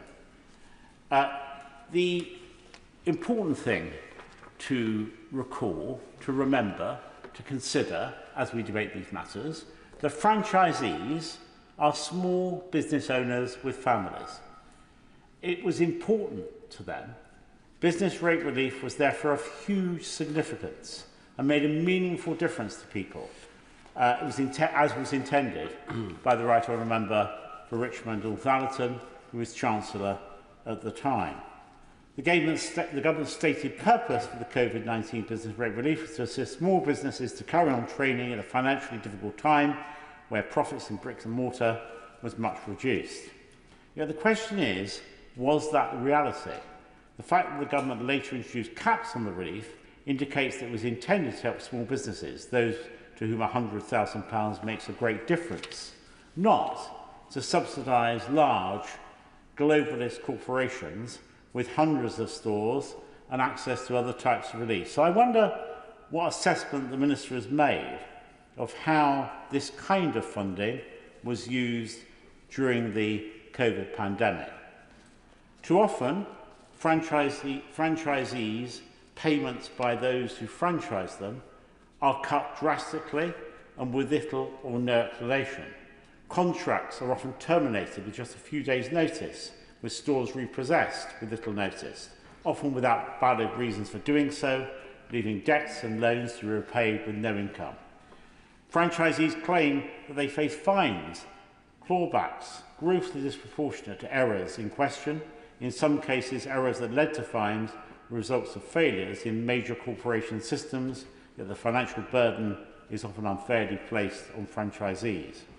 And communications raising serious concerns, though made, are often unanswered, and pressing issues ignored for long periods of time, leaving franchisees without support or resolution to their problems. Moreover, it's emerged that in the case of Vodafone, whistleblowers have warned of a series of senior Vodafone executives that scores of its franchise store owners face financial ruin. So I'd like to ask the Minister what steps the government is taking to regulate corporate businesses' relationship with their franchisees. We're not speaking, as I said, of powerful businesses with deep legal departments and balance sheets to absorb losses. Ordinary people, mothers, fathers, sons, daughters, who saw an opportunity when they became a franchisee to build a meaningful business of their own under the banner of a global household name, to make a difference to their family, but also to their community, to the towns in which they're situated. People with their savings, their homes, and their reputations on the line, because they believe that a franchise agreement with a company like Vodafone, but there are others too, would be safe and secure. As I said, the Competition and Markets Authority last month confirmed the merger of Vodafone and Three. So can the Minister confirm the matter of the problems with franchisees were discussed ahead of that merger being approved? Indeed, more broadly, can such a merger really be said to benefit the British public, given its forecast to cost 1,600 UK jobs? And evidence from overseas shows that countries with fewer mobile phone operators tend to charge higher prices to consumers. Can the Minister confirm what steps the government is taking to investigate allegations of inappropriate use of government relief during the COVID pandemic? Specifically, in relation to businesses and franchisees, will the Minister confirm that all allegations of misappropriation of government relief schemes intended for franchisees should be investigated as part of the inquiry into COVID by the COVID Commissioner? For those franchisees facing financial distress, will the Minister urge banks to show leniency and support? And will he commit to looking afresh at the lack of enforceable regulations governing franchisor conduct? A key lesson, Madam Deputy Speaker, from the Post Office scandal is we must not allow the sophisticated power of a corporate body or the impression created by an impressive balance sheet to persuade us to ignore the voices of less powerful individuals who speak out. Many franchisees have given up stable jobs. Some have taken out personal loans. Some remortgaged their homes. Yet they train staff, open stores, serve customers, and they're told by the big business that they're partners. But when the going gets rough, when the Commission cuts come with little warning, when franchisees' performance plummets due to decisions beyond their control, and when stores are repossessed without adequate notice, they're left out on their own, high and dry. No lifeline, no dialogue, just silence for the corporations they once trusted. I can't believe that this minister doesn't feel as I do about corporate malpractice, about greedy, soulless, heartless firms who act irresponsibly and hide behind the high wall of their substance. Government has a duty not only to promote entrepreneurship and business, but to protect entrepreneurs and ensure businesses do not take unfair advantage of their staff. We must call time on the era of corporate giants using legal structures not as a framework for partnership, but as a shield for avoidance, for avoiding their responsibility and their decency. Brands that trade on a reputation and public trust must be held accountable for the actions they take, which cause real harm. We must move away from globalist, faceless corporate model, which has enriched a few, and towards a different kind of economic order, where we shorten supply lines, when we encourage small and medium-sized businesses, where we understand that economics must serve a civil purpose. I call it fraternal economics, where community and economic activity are bound together in a common cause. We can build that kind of economic future, but it requires government to know when to step forward, to support business, and to when to step back, not to suffocate entrepreneurship. That is a future that's within our grasp, but it will require this government, perhaps any government, to think afresh about the power balance between large, faceless businesses and those smaller entrepreneurs, those ordinary people, people like most of us, I guess, who simply want to get on and do the best for their family and their community. I know which side I'm on. I'm on the side of those people because I know they make so much difference in my constituency and across the whole of our kingdom. Thank you, Madam Speaker. Minister Gareth Thomas. Thank you, Madam Deputy Speaker. In the usual way, I thank the Right Honourable Member for South Holland and the Deepings for tabling this debate. Having crossed swords with him when our positions were reversed, I approached this debate with a particular degree of wariness, not least because he has assembled a very distinguished and cross-party group of members to participate in this debate. And as well as his own contribution, we heard from the Right Honourable Gentleman for Chingford, we've heard from my honourable friend for Stockport, the Honourable Gentleman for Boston, my honourable friend for Durham, and my other honourable friend here today from Reading as well. Each of them making important points. I do very much agree with, in particular, with some of the opening remarks that the Right Honourable Gentleman made about small and medium-sized businesses being very much the backbone of our communities, important and fundamental to the strength of each one of our constituencies. And we as a government are determined to do much more to support our SMEs going forward. It's why we will publish a strategy to support SMEs shortly, a point I think my honourable friend for Reading alluded to. The Honourable Gentleman was absolutely right, Right Honourable Gentleman was absolutely right in saying that we should do more as a country to celebrate our entrepreneurs and to champion their interests. They are brave, they are risk takers, they create wealth, and they make all our communities better and richer. And we are determined as a government to encourage more people to come forward as entrepreneurs, to take the risks to succeed and to grow businesses in our country. It's why we have already taken a number of measures to support SMEs, establishing a business growth service inspired by the US Small Business Administration. The Secretary of State for Business and Trade has already committed to do just that. That's why, too, we saw one of the outcomes of the spending review being a 2/3 increase